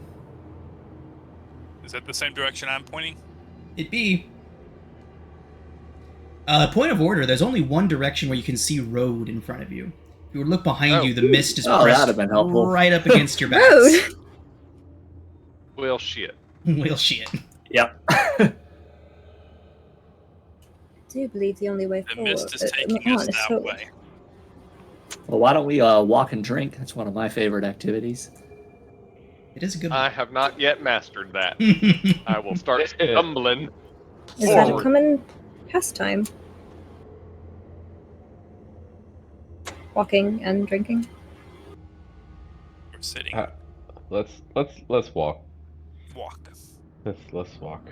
I will put what remains of the liquid in my bottle back in my bag. How much have you all drinking of it? Uh, First off, Doctor would look at Like him nothing. like disgusted. Real- like, first off, I thought we were sharing. Pollux, make a Constitution saving throw for me, and everyone else. Who here would say they have taken? Ooh, Pollux, you are handily in the bag and are mechanically poisoned. Excellent. Oh, Excellent. Who else has imbibed a large quantity? I heard Doctor saying Doctor, large absolutely. pulls. absolutely, Doctor's in game. Okay, go ahead What do you and want, go ahead con and make save? a Constitution saving throw. Okay, Get you're some. perfectly fine. Yeah. I'll need to make one of those too. Okay.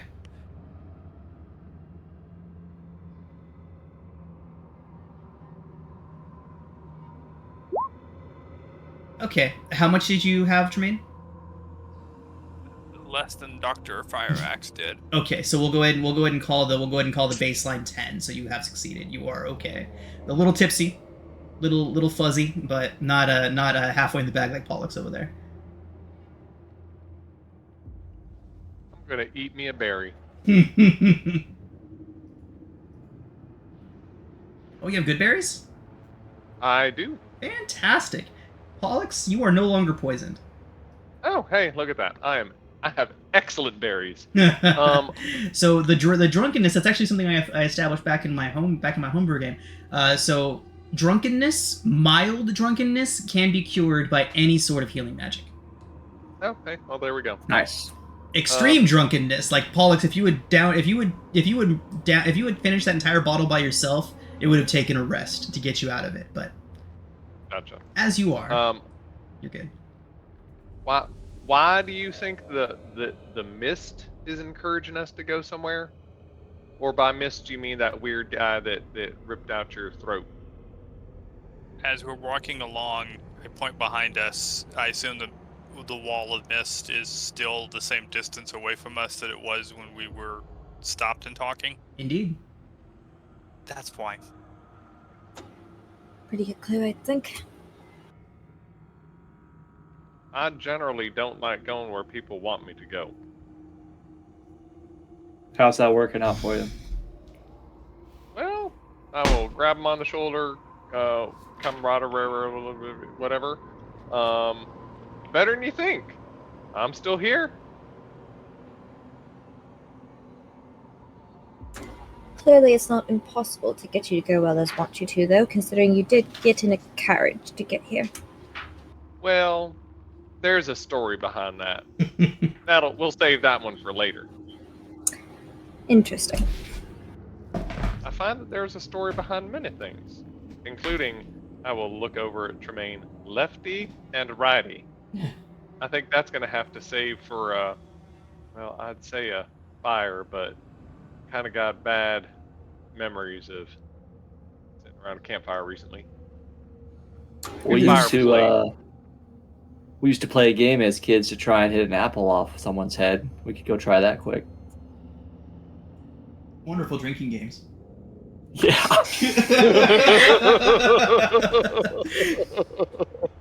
We're gonna make real good friends here.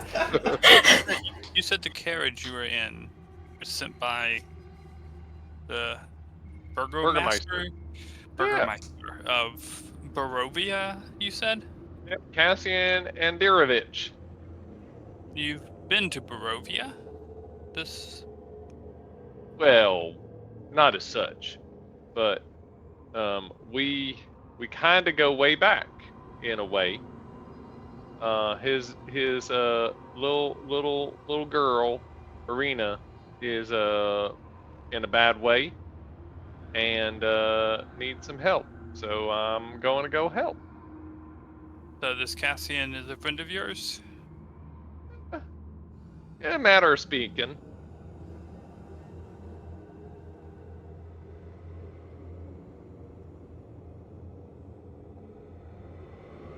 Does this look familiar? And I'm pointing to the trees as we walk along. I mean, trees, basically all trees look familiar because you've seen one, you've seen them all. Doctor just shakes his head in disgust. Pollux, Oh, God. when you feel that your character, so again, normal, like we're gonna go ahead and do it this way. At any point, if you feel, I don't want to make these calls for you all. At any point, if you feel like your character is lying to one of the others, go ahead and roll deception, and it'll be challenged. It'll be challenged by an insight. I will let you all decide when that is appropriate. Gotcha.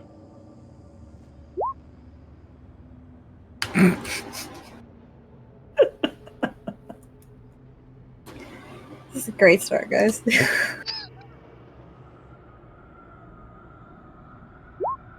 Hey! Oh, this is good. This is real good. Line and sinker.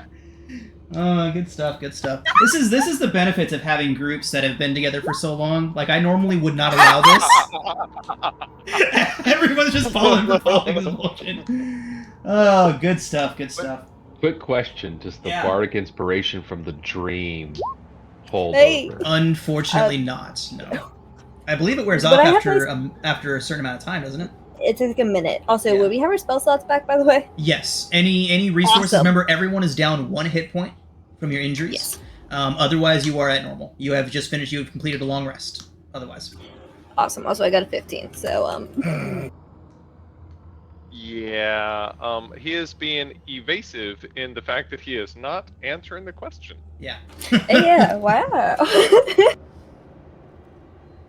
I was trying to figure out how best to do that, because like not outright lying, but definitely not divulging the truth. Yep. Tap Ari's not gonna dancing. poke it though. Somebody was asking about how to deal with that in one of the DM's groups I'm in today. Yeah, and you know, I only allow rolls against one another in groups that I know can do it without, you know, getting angry at each other. And at that point, I always like to leave it up to the characters. Like when you know you know when you're lying as a character. When you feel that's happening, go ahead and roll deception. And anybody that would like to try and see through that can roll a challenged insight, and then you all can work that out amongst each other. That's something I similar concept to like the whole passive thing in 5e in Pathfinder 2nd edition, where it's not contested rolls, it's a roll against something. Someone's like will DC, their class DC, their blah blah DC, whatever. Mhm. So it's not two people rolling dice against each other, it's just someone rolling against a standard difficulty, Yeah. just to avoid having to roll a whole bunch. But I'm cool with this. Yeah. I might have to do these periodically. Y'all will just sort of see me talk and then see it just sort of pop up there. It's like, so trees is aren't the your bullshit, thing. Is the bullshit detention going on? Yep. Trees aren't your thing, but what do you do for a living? You're some errand boy for a family friend? Oh, and I will pull out my card.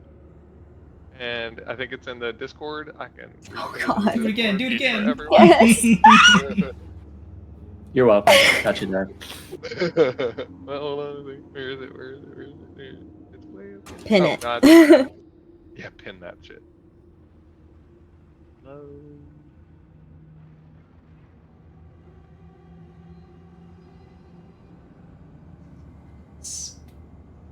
Glorious. Pollux Ignatius Castanor.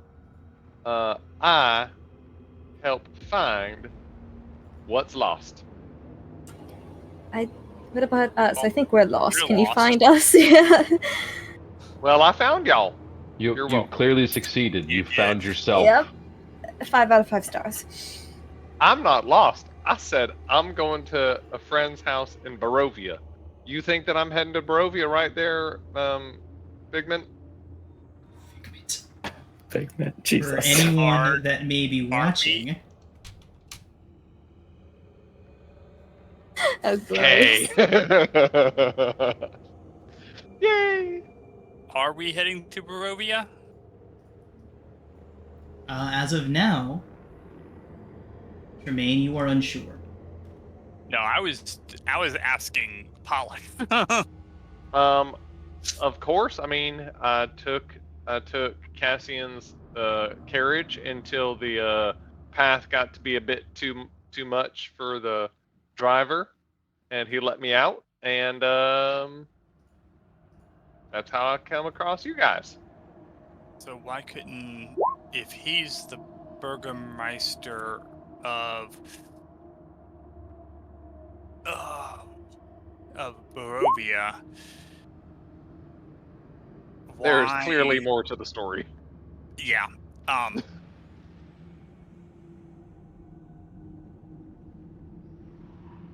Why what?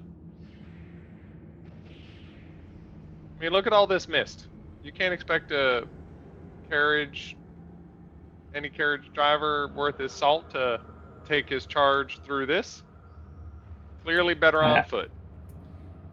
Absolutely Real expect quick, a carriage driver to as do a that. point of order, Pollux, since this does seem to be something that's going to be happening with some level of frequency, I do like the Pathfinder thing that you brought up. Having played Pathfinder 2, that is a good way to do it. So instead of having us roll against each individual instance, Pollux will be rolling against your passive wisdom insight.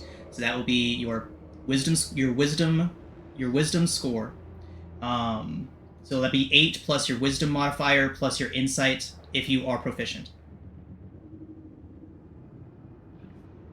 Okay. So that Oh, we're just boy, not here we go. flooding. That way we're not just flooding the chat with deception and insights. So I wouldn't even believe myself at this point. at this point, Tremaine would open up his book and begin to read a parable from one of the religions of the Forgotten Realms, dealing with lying and telling the truth and stuff like that. That is the most passive-aggressive thing I've ever seen. No, but the result of the reading of this is that I cast Zone of Truth. Oh, shit. Could you put that in the chat? Yeah, I'm gonna need that in the chat too. It's the spell save DC.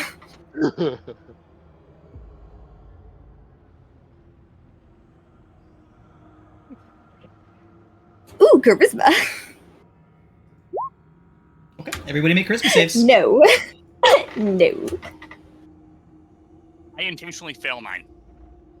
Yeah. I intentionally fail mine too.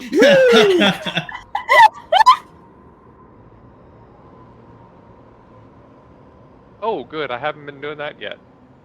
Eco?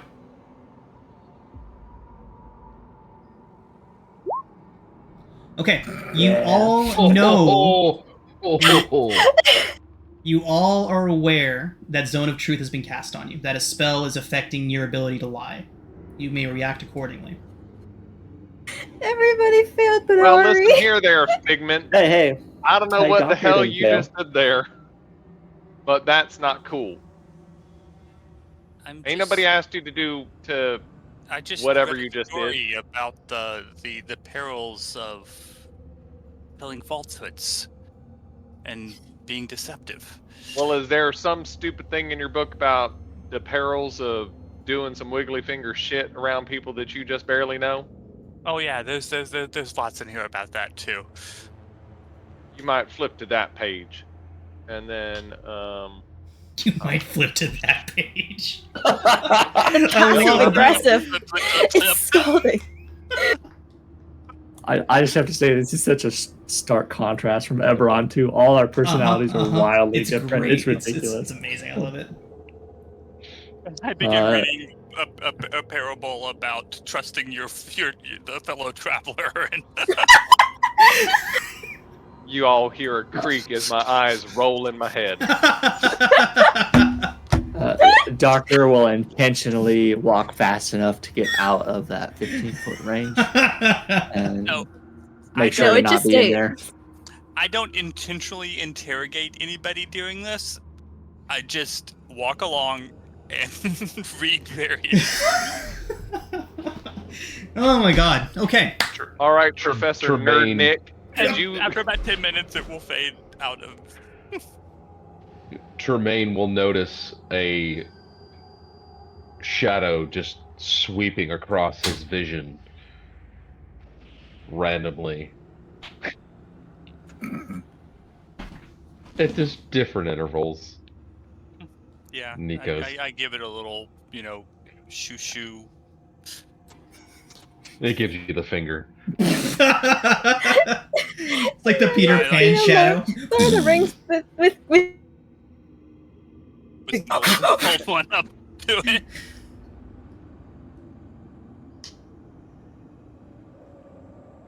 All right. So, Okay. I'm sure Zone of Truth has expired by now, and that's fine. I wasn't trying to. all good. Okay. Okay, everybody. As you continue to walk, the mud slowly begins to take on the appearance of a road laid out before you. It was Finally, barely a civilization. path before. Now finally beginning to show as more of a road. Black pools of water stand like dark mirrors in and around this muddy roadway. Giant trees loom on both sides of the road, their branches clawing at the mist. It does not take long for you all to notice.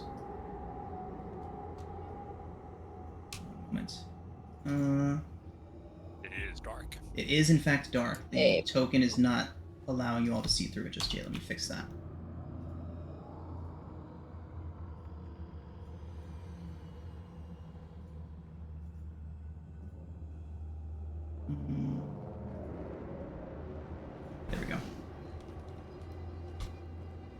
Go. Can you all see? Yes. Far out ahead of Something you. Well, look. See me. I see. Ice? I see my little token in my pocket. Oh, there I am. Indeed. Um, So, very important here, everybody. Do not drag your personal tokens onto this map. Oh, okay. That is the. Pretty token. Doctor will point over. Hey, it looks like PI over here. Finally knows where he's going. Okay. Also, when you move this token, move it with intention. This is where you are in Barovia at any given time. If you move the token into a space, we will assume that you have entered that space. As a group. Understood, everyone? Who's gonna be our driver? You. No. I was gonna say someone's got to be the driver here because we're gonna get into a lot of trouble if we don't. All right. Ugh, Oh, shit. Christ, Yeah, no. Wait, no, I can drive. I can drive. What is this? Do not give him the keys. Do not give him his keys. If only there was a way for me to give you all vision to this token without letting you control it. Alas, there be not. So, out in front of you, the fog spills out of the forest to swallow up the road behind you. Ahead, jutting from the impenetrable woods on both sides of the road, are high stone buttresses looming gray in the fog. Huge iron gates hang on the stonework, and dew clings with cold tenacity to the rusted bars in front of you. Two headless statues of armed guardians flank the gate, their heads now lying among the weeds at their feet. They greet you only with silence. Well, that looked welcoming. Does it say in like welcome to Barovia population You. X? Unfortunately, there is no such signage. Well, clearly this is Barovia. How heavy do the heads look? Tons. Random like question for the day. literal tons. All right, scratch that idea. Then continue on. Gonna try and open the gate. Walk up to the gate. As you all approach the gate, it begins to swing open, Oh, screeching well, and screaming against the hinges.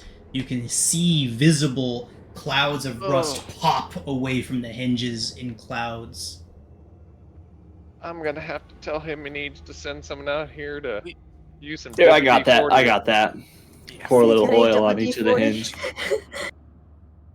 It's like, where's our artificer? Some magical WD-40 or something. Dimitri could fix that. This Dimitri guy sounds swell. It was kind of a burden, though. I'd be careful with that. So,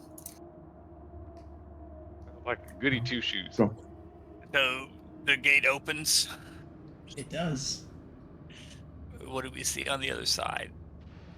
More road, much like what lies More behind you. road. And so we walk. But there's no more mud, right? There is actually quite a bit still more mud. No. Yeah.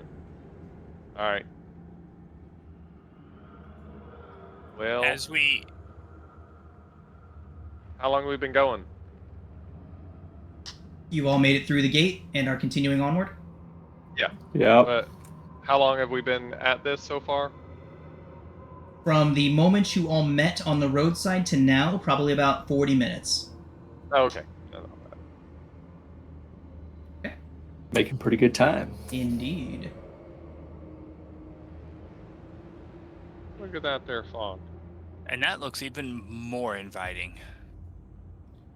Oh, nice. Oh, okay. Did the animations stop for you all? Yeah. So Yeah. it went flick. Yep.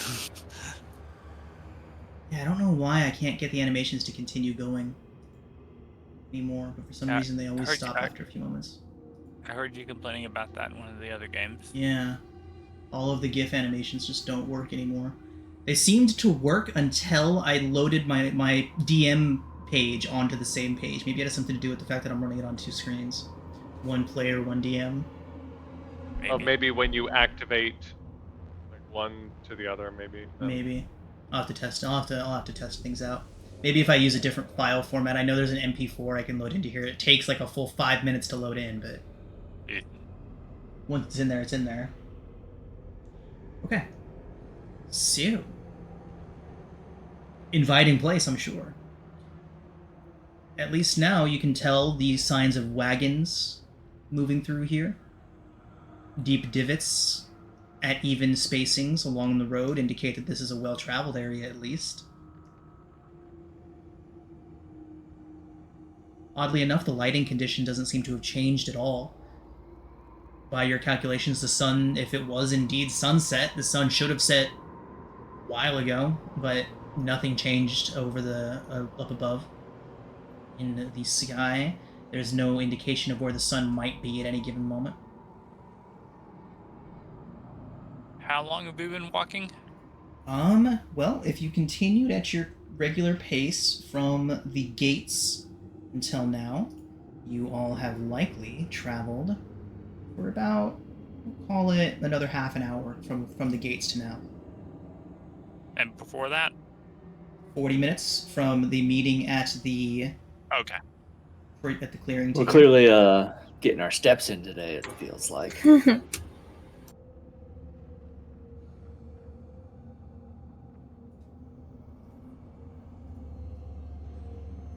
So, Pollux. That was your name, right? Pollux? That is, you can call me Pollux. Is this looking more like Barovia to you? I mean, I haven't been to Barovia, but if I were to name a place, I think that Barovia is very fitting for this place here.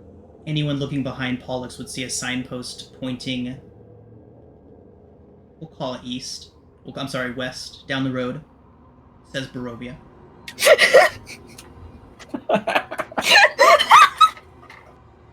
Perfect. You're a bottomless source of knowledge. Who were you Can't talking imagine the fees you charge.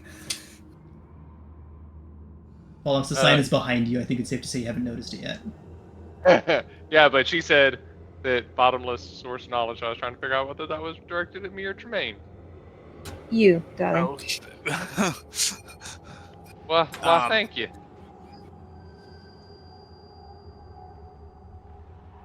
Yeah, keep on walking.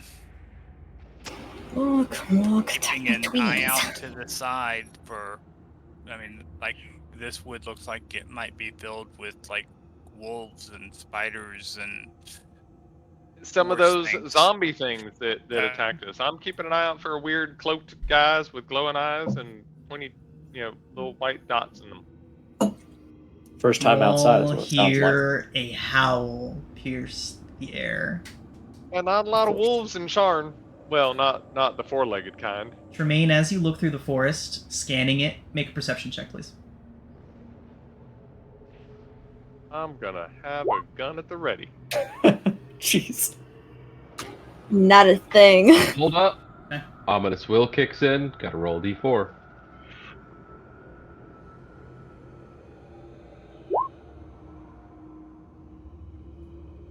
Reduce it by 3.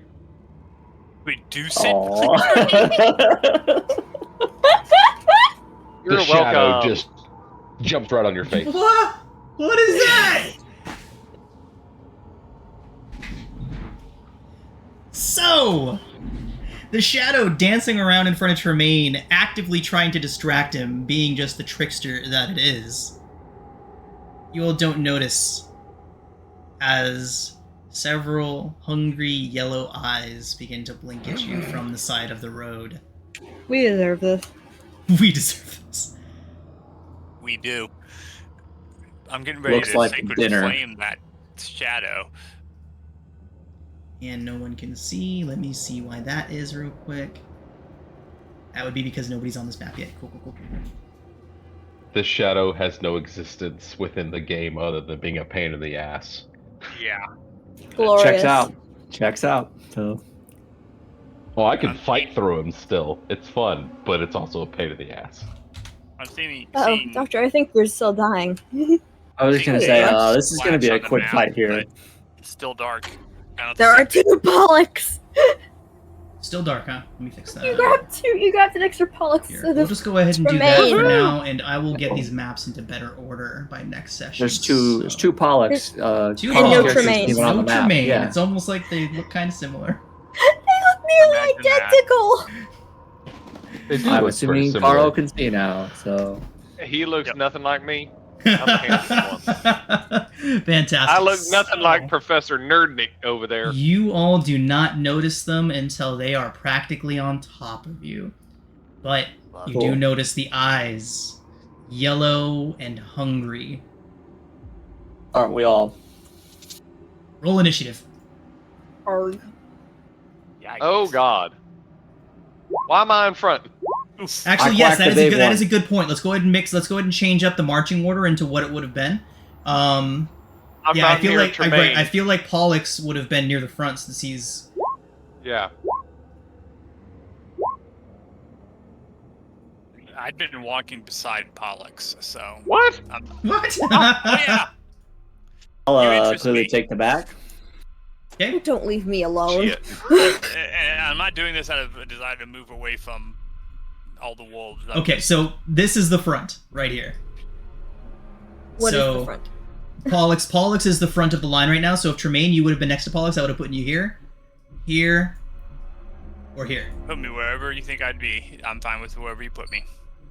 So Wouldn't be in the very here, back. here, or here. Yeah. You have a I preference? just good need to with be right there. within 10 Okay. feet I'm of good with there. Tremaine. 10 feet from Tremaine. Okay. And then Ari and Doctor. Back Guess we there. were bringing We'll up be the rolling rear. in the back, I guess. Don't put me in the back. Sorry. I'm squishy. I'll fix that. Yeah, not a frontliner. I'll remember that You're one right day. Okay, everybody. Snarling. Love our. Another howl pierces through the air as one of the smaller wolves lets loose the sign to charge. Pollux, you see them hungrily staring at you, approaching you with pretty clear intent. What do you do? Shit, I hate dogs. And, I'm gonna shoot that one right there. Okay. That's 10. It sees you aiming your weapon at it and ducks off to the side. Your shot hits air.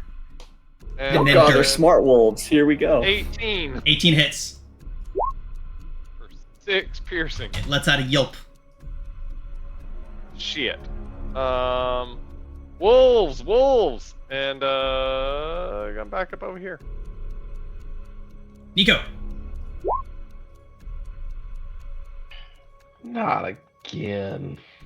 It's quite a change of pace. The last big fight you all had, you were fighting like demigods and super wizards, and now it's just wolves. That's weird. It's weird. Because my literally first instinct was, all right, well, let's see what blips out of the randomness to try and attack us. Yeah, we're back into the low levels. You get to fight wolves and Yeah, zombies. So Nico's gonna back up a little bit, back towards the trees. Anywhere where there is trees is difficult terrain.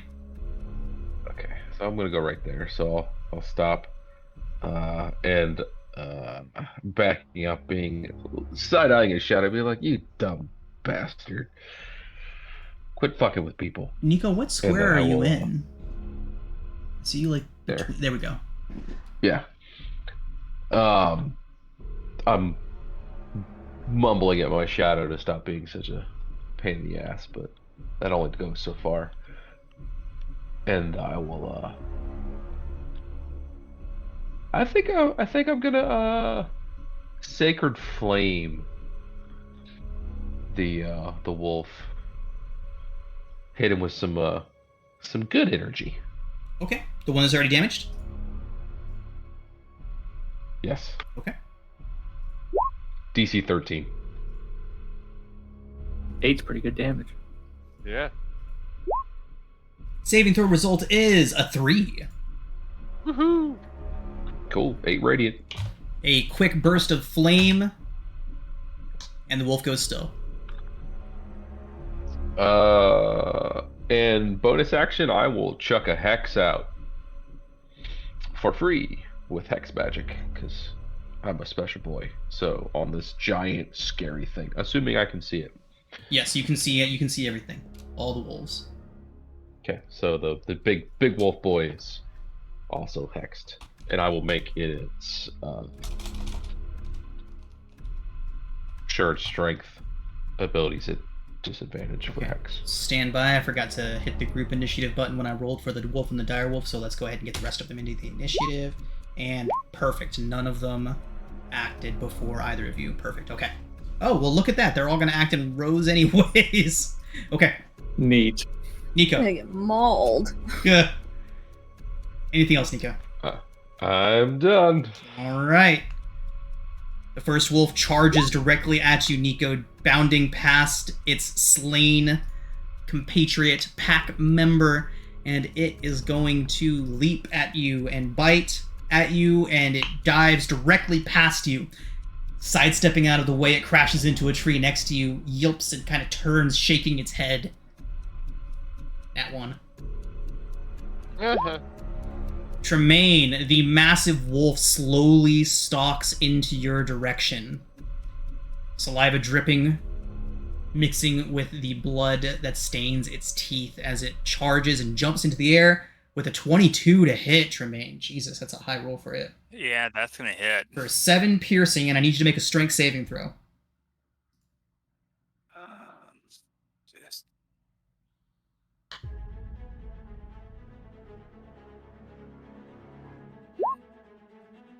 Strength saving throw. Yeah.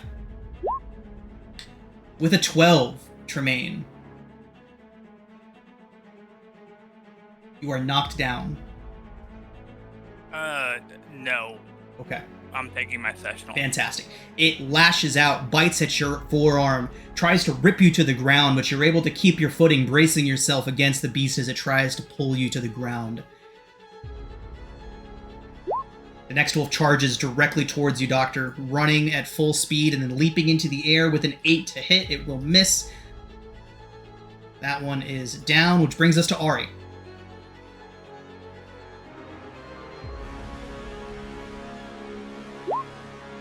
Oh wow, look at that. You survived.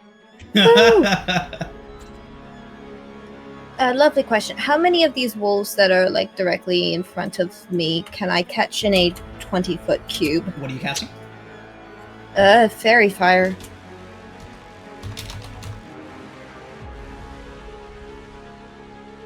Can you throw the text up for me real quick? Yes, of course. I always forget how there's like 8 different ways to spell fairy, so I always forget how they spell it in this game. Yes, There the we answer go. is I yes. had it wrong. Okay. Well, I had it right one way, but not that way. So here we go. Looks like you can catch 2 of them in it. You ought to be able to catch 3. Yes, I'm right here. If you Oh, right. That would also catch you, though. So you could back up and then No. do it. Just slide keep to tapping the it right. To over. the right. Oh, right. Again. Shapes are In the hard. game, John. Math is hard. Shapes are hard. Everything's just hard. Life is hard. Life is so hard. Okay, go. You're good to go. Cool, awesome. In that case, verify. Dex save. DC? 13. 13. Purple circle on anyone that fails. 1 failure. One closest to you. Or I guess there's 2 of you close to you. Well, advantage on that one. Right. And who wants inspiration? Me. Yeah. Alright, bollocks. I'd love it too, but that's fine. Who's Like going- no one else is gonna speak up. Right? Well, okay, Tremaine's going next, and Tremaine's dying. So, I'll give it to Tremaine. You'll get it next Okay. time, bollocks. Big old boy, large dire wolf thing. Fine. Yep. He'll be fine. Pull out the violin, play a Gotta little throw the ditty. book at him. Tremaine. D6. Awesome. Thank you. Cool, so now I'm going to run into the brush, because fuck this. So remember, difficult terrain wherever there's Alright. trees. Ari said Yep. something about Jack and Diane and ran away. Just going to continue to hide behind Doctor. Okay. That's it. The next wolf charges. Yeah, at the closest target it can, which is the doctor, or just doctor. It's gonna be hard for me not to say the doctor every time. The professor and Doctor. Oh, doctor, that is a critical hit on you. It jumps, leaps into the air, and crashes into you for 11 points of piercing. What was the roll? It was a nat 20, 24. 24. Okay, I can't do it. All right, cool. Let's do it. Shield doesn't protect from a crit anyway. Yeah. 13 That piercing, doctor, and a strength saving throw, please. I would like to point out that this is par for the course. It kind of is. I believe what you're looking for is this is bullshit. Doctor, Yeah, that's just trying to you withhold barely the, managed this to is keep your bullshit. feet. Oh, I was gonna do sessional if I needed to. No, but what you was did it? not need 13 to. damage. 13. No, this is bullshit. All right, what's next? Oh, Yes. big dog. Big fucking wolf. Yep. Goes charging out of the brush right at you, Doctor, with a 14 to hit. Yeah, I'll at least armor out of that one. Okay.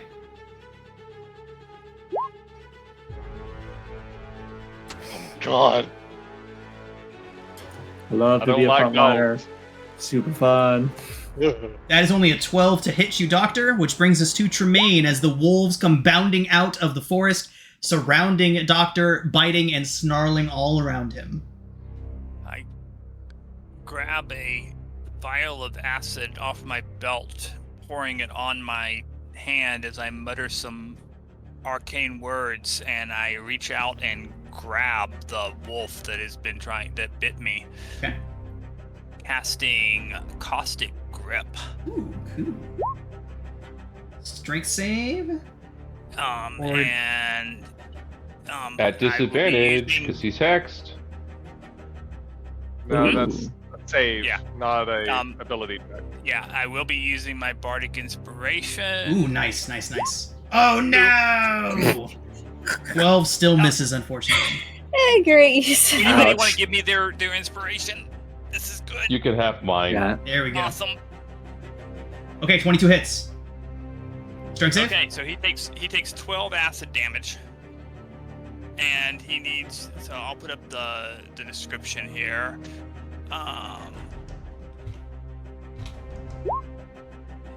So he takes 12 acid damage, and then he is restrained.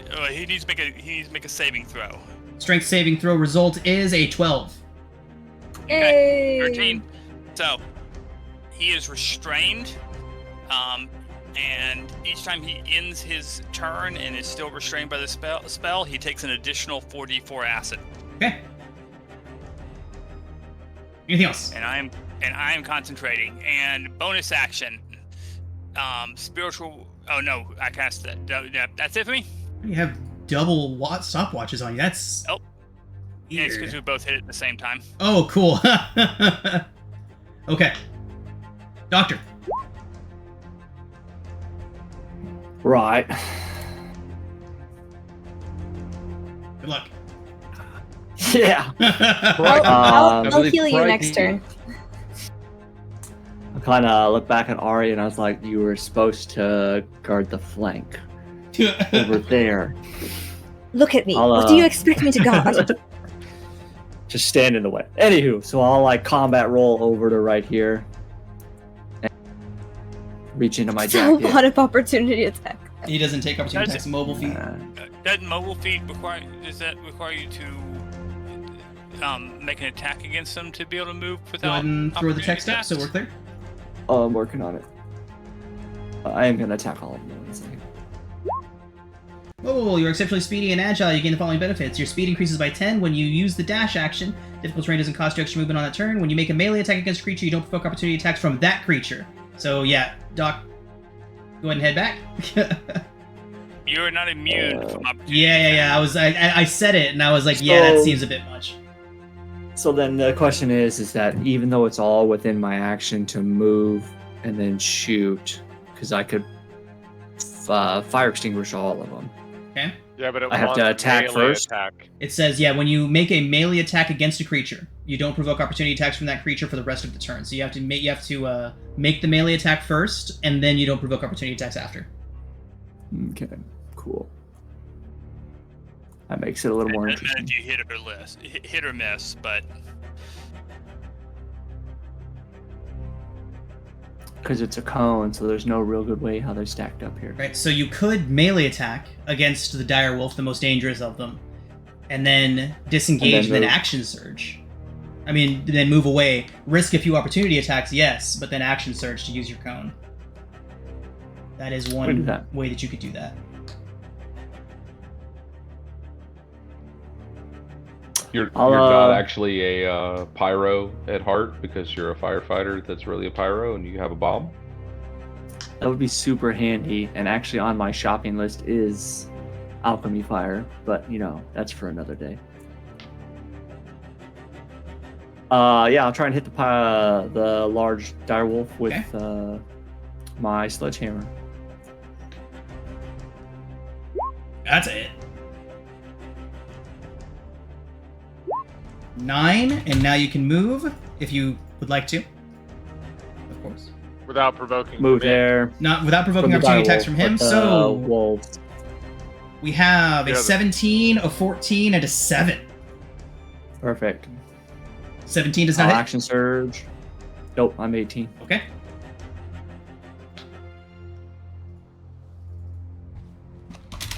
Action surge, and then I'll try and blast them all with my fire extinguisher. Okay, stand by. And I'm Oh, gonna. that's too big. Hello there. Yeah, don't hit it. There you go. And then It's a 15-foot cone, I'm right? gonna. Yes.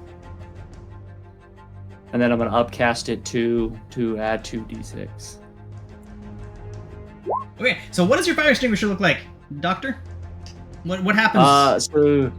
So you'll again see him reach into his pocket and he'll pull out this really weird, for us it'd be pistol shaped silver handle type thing. You'll notice it's probably has some frosting on it and actually looks exceptionally cold. If you get close to it, it feels cold. And then as he goes to kind of point it, and he'll say the magical word, and you'll just see a huge rush of cold be shot out from it. Fantastic. But it has cool little icy rings to it, and it's pretty fancy looking. Okay, so we are looking at a DC 15 dexterity saving throw against 3d6.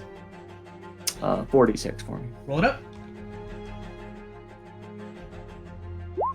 Ooh, good damage. Good damage. Huge damage, okay. Wow. 46 That's or hot. 44? 6. You Oh, roll my bad. 4s. My bad. Hold on here. Roll it again. We'll take the higher of the two numbers. Okay. Yeah, because I'm going to say it's going to So be all. they each take Wow. 3 more damage. All 3 of them failed. good Wow. roll. And don't forget the Blasted one way them. back here. 15-foot cone did not hit those. It hit these 3. This one, Okay. this one. And then I'll this move one. right back there to Okay. continue to cover. That's my turn. The final wolf leaps over its fallen compatriot to snap at you, Doctor, with a 7 to hit. Wow, these things can't hit anything, apparently. All right. Pollux. All right. I look at the display and like, huh, okay. And then I looked at that one. He's God restrained. damn it. You're No. next. No, not prone. Restrained. I.e., you have advantage. Oh, I know. I'm commenting on the fact that I'm having to help you, and you're the a-hole that cast a spell on me. Cast a Um, spell on me.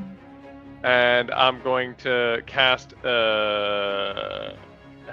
Hunter's Mark on him. I was just trying to get it to do the. I think I have to do that. Nope, that's not what I'm trying to do. Display. Hey, that's what I was trying to do. Okay. So, there. That is cast. And then I am going to shoot him in his dumb face. With a 16 hits. And then that will be this, plus that first one, that's 6. 6. Yeah, nice. Good. So good 14. damage. And I'm perfectly comfortable where I'm at. You go.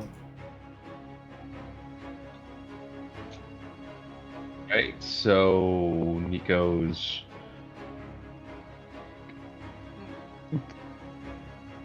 his first thing, he's just gonna look back at just Doctor surrounded by wolves, and he's just like, the world fucking hates you, man. And he'll just reach out. It is kind of from his scalp all the way to his arm will just start glowing. And he'll hit him with healing light for 2 charges, so you heal 2d6. I'd like to point out that Doctor is probably having the time of his life right now. Huh. Boom.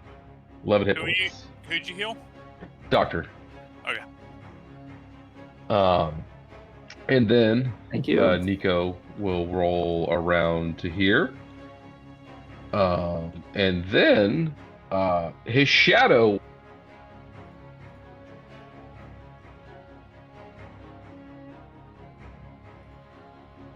Shadow? Nico, could you cut out? Oh, I that have wasn't to. just me. I have to actually hold down hotkey.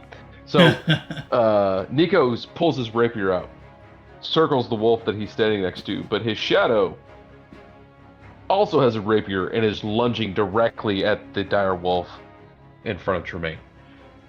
And I will attack Nice. the dire wolf with Shadow Strike. So I'm attacking through my shadow up to 10 feet away on a hexed, and I will get sneak attack, so I have advantage. Also, model. So yeah, fun stuff. Fun stuff indeed. What is Shadow Strike? It is a dark I'm gift. glad it's you and not me. It is a dark gift. Earlier, when the disadvantage or when the minus happened to Tremaine's check, that was the negative result of Nico's dark gift. Nico, do you want to toss the dark gift text up so everyone can take a look at it?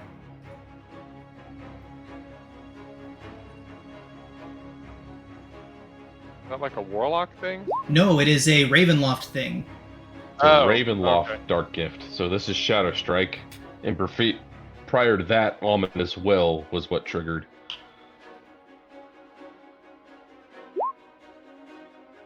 Ominous So- will, yeah. So this is a Echo Knight Light, but basically I have a shadow with his mind of its own, and good things happen, bad things happen. You know, but I can also stab people from far away. So rapier attack at Long. advantage with sneak attack. Roll good and hex. Roll good. That's a good joke. Hey, 20 hits. Hey, there it is. We're looking at 13 points. Plus X. Won't need it. Tremaine, the wolf slumps motionless atop you. Oof. I let go. All right.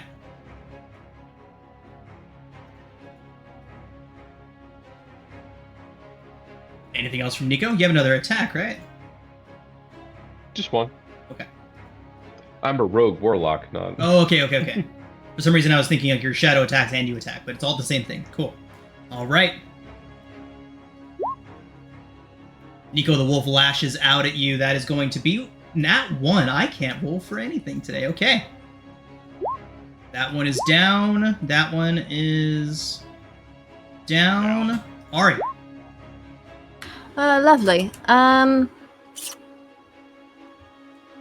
So I'm going to bonus action, looking at Tremaine, hum a little do do do do do do do and cast a healing word on him. Oh wait, no, I didn't. Wait, what? I definitely have. Where is it? I'm not What? that hurt. Well, whatever. Why isn't it? I had it. Whatever. I give up. It doesn't matter. Fine then. Be that way. You can always In just that case, manually roll the 2d4 for healing word, is it? 1d4 1d4. plus. 1d4. And plus it's not. I definitely. It's listed. Oh, there it is. I'm blind. There you go. Hey. And then, so that was the bonus Doctor action. Look back and angrily like point towards the wolves. Yes, I'm on it. Jeez. And I'll turn towards the big dire wolf, and I will look at him and say, "Thou art a boil, a plague sore," as I cast vicious mockery on him. It tilts its head to the side and looks very hurt. It does fail to save. Oh, yay, 2. But it has disadvantage on its attack, right? Yes, the next attack roll it has is disadvantage. All Okay. right. Anything else? Sorry. Nope, that's it. So this wolf, which is going to strike out at Doctor. Doctor, you are looking at a 16 to hit. Sure. No. Okay. 16 miss, right? Yes, yeah, 16 he has misses him. an 18 AC. The dire wolf, Doctor. 19 to hit. At disadvantage, it is still a 19. It was a 21 otherwise. I'm gonna hold on to my spell slot. So go ahead. 10 piercing and a strength save, please. Regretting that choice. Not allowed to say that out loud. Yep, regretting that choice a lot. Doctor, you are knocked down as the wolf grabs you by the forearm and tears you to the ground. Cool.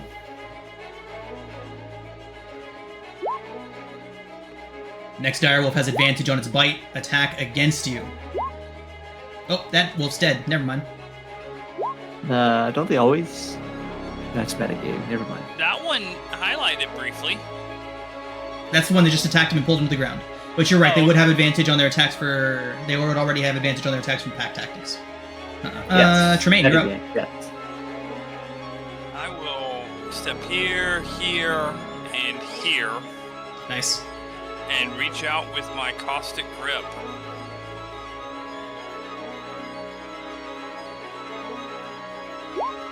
$14 hits. To get a, yeah, okay. 15 hits. So he takes 9 acid damage, and he needs to make a DC 13 strength save. Result he is a is 16. It pulls itself out of your grip. grappled. So he is not grappled, but he still takes the initial 9 acid. Indeed, indeed. Okay. Doctor. But Oh, I'm go not ahead. done yet. Oh, sorry, go ahead. Bonus action. Oh, nope, I am done. I've used all my spell slots. Never mind. Okay, Doctor. I was gonna be like, Professor, go right ahead. Doctor, thank you. I'll go. Like that Chevy Chase movie, Doctor? Yes, Doctor, exactly. Doctor. Yep. I have lots of movement, so I'm just gonna stand up, and everyone's right next to me, so no big deal. Okay. And I'm gonna stand up, and like you can see that nice little twinkle in my eyes, and I'm just gonna totally hit this direwolf with my hammer.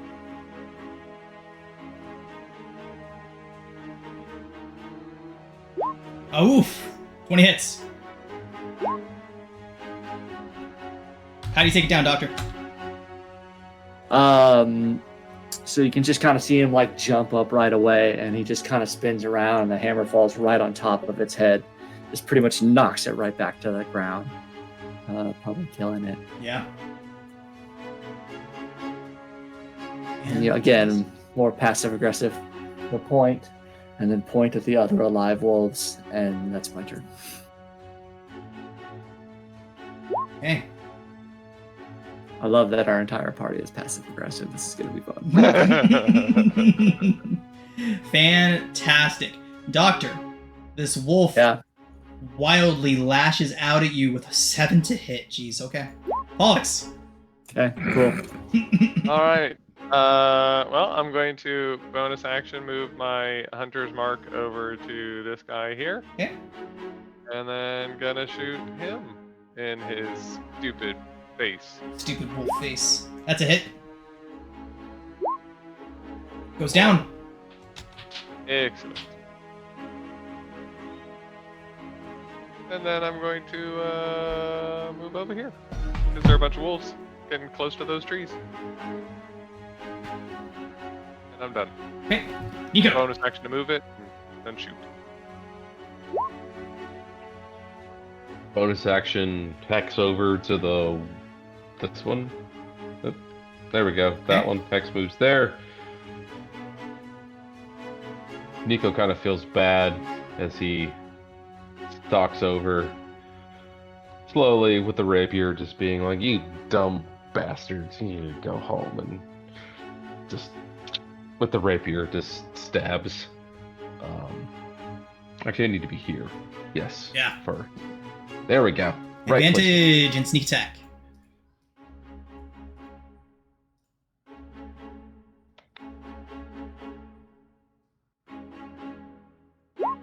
That is certainly a hit. Oh, I forgot to click sneak attack. Crap. Oh no! So that is sneak attack and the hex damage. So Big 6 money. damage total. Big money.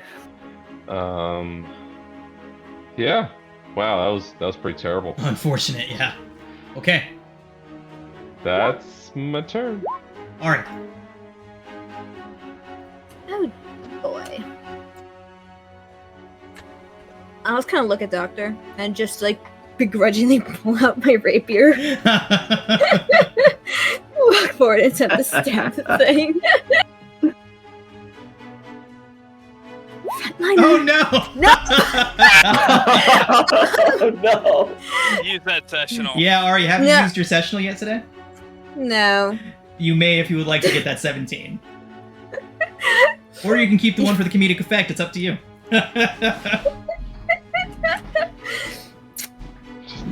I'll take the sessional. You hit.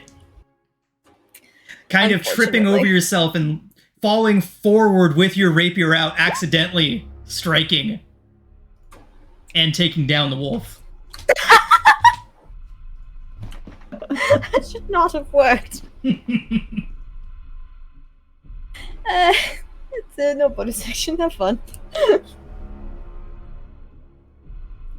Alright. Anything else, Ari? Nope, that's it.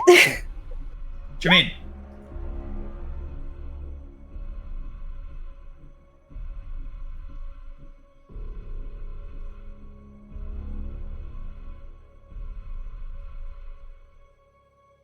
That's me. Yep, that's you. Sorry. I'm not used to that name yet.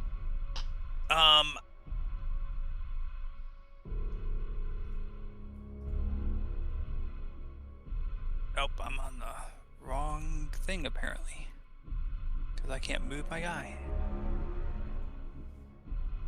Why can't I drag my token? Are you on the arrow? Yeah, I'm on the arrow. I use the And- keyboard. I can't even select it. Weird. You moved. I moved him. Oh, I'm trying to move the wrong guy. Were you trying to move me? Yes. Y'all need to change your tokens. This is ridiculous. I thought the pose would be enough. Like one has a book in their face and the other doesn't. Yeah. I know what and token the I fact am. that we both are concentrating on a spell did not help. I moved to here, and I will continue with the caustic grip. Oh, And that's a crit. hell yeah, it is. For 20 acid damage on that wolf. Tremaine, Melt him. it I does just, like, in both fact hands just melt away, and as the flesh melts off its bones, long after a normal beast of this kind from the places you're from would have died, this thing still stands. It turns around to face you until nothing is left but a skeletal figure. It takes one final step towards you before collapsing into a pile of bones. I Well, give it shit. like Last Right's little cross thing. What the hell are you doing? We don't. Doctor would immediately throw up his hands. Nope, I'm walking away from this. Nope. And as the doctor throws up his hands, says nope, and walks away, we are going to call it a session here.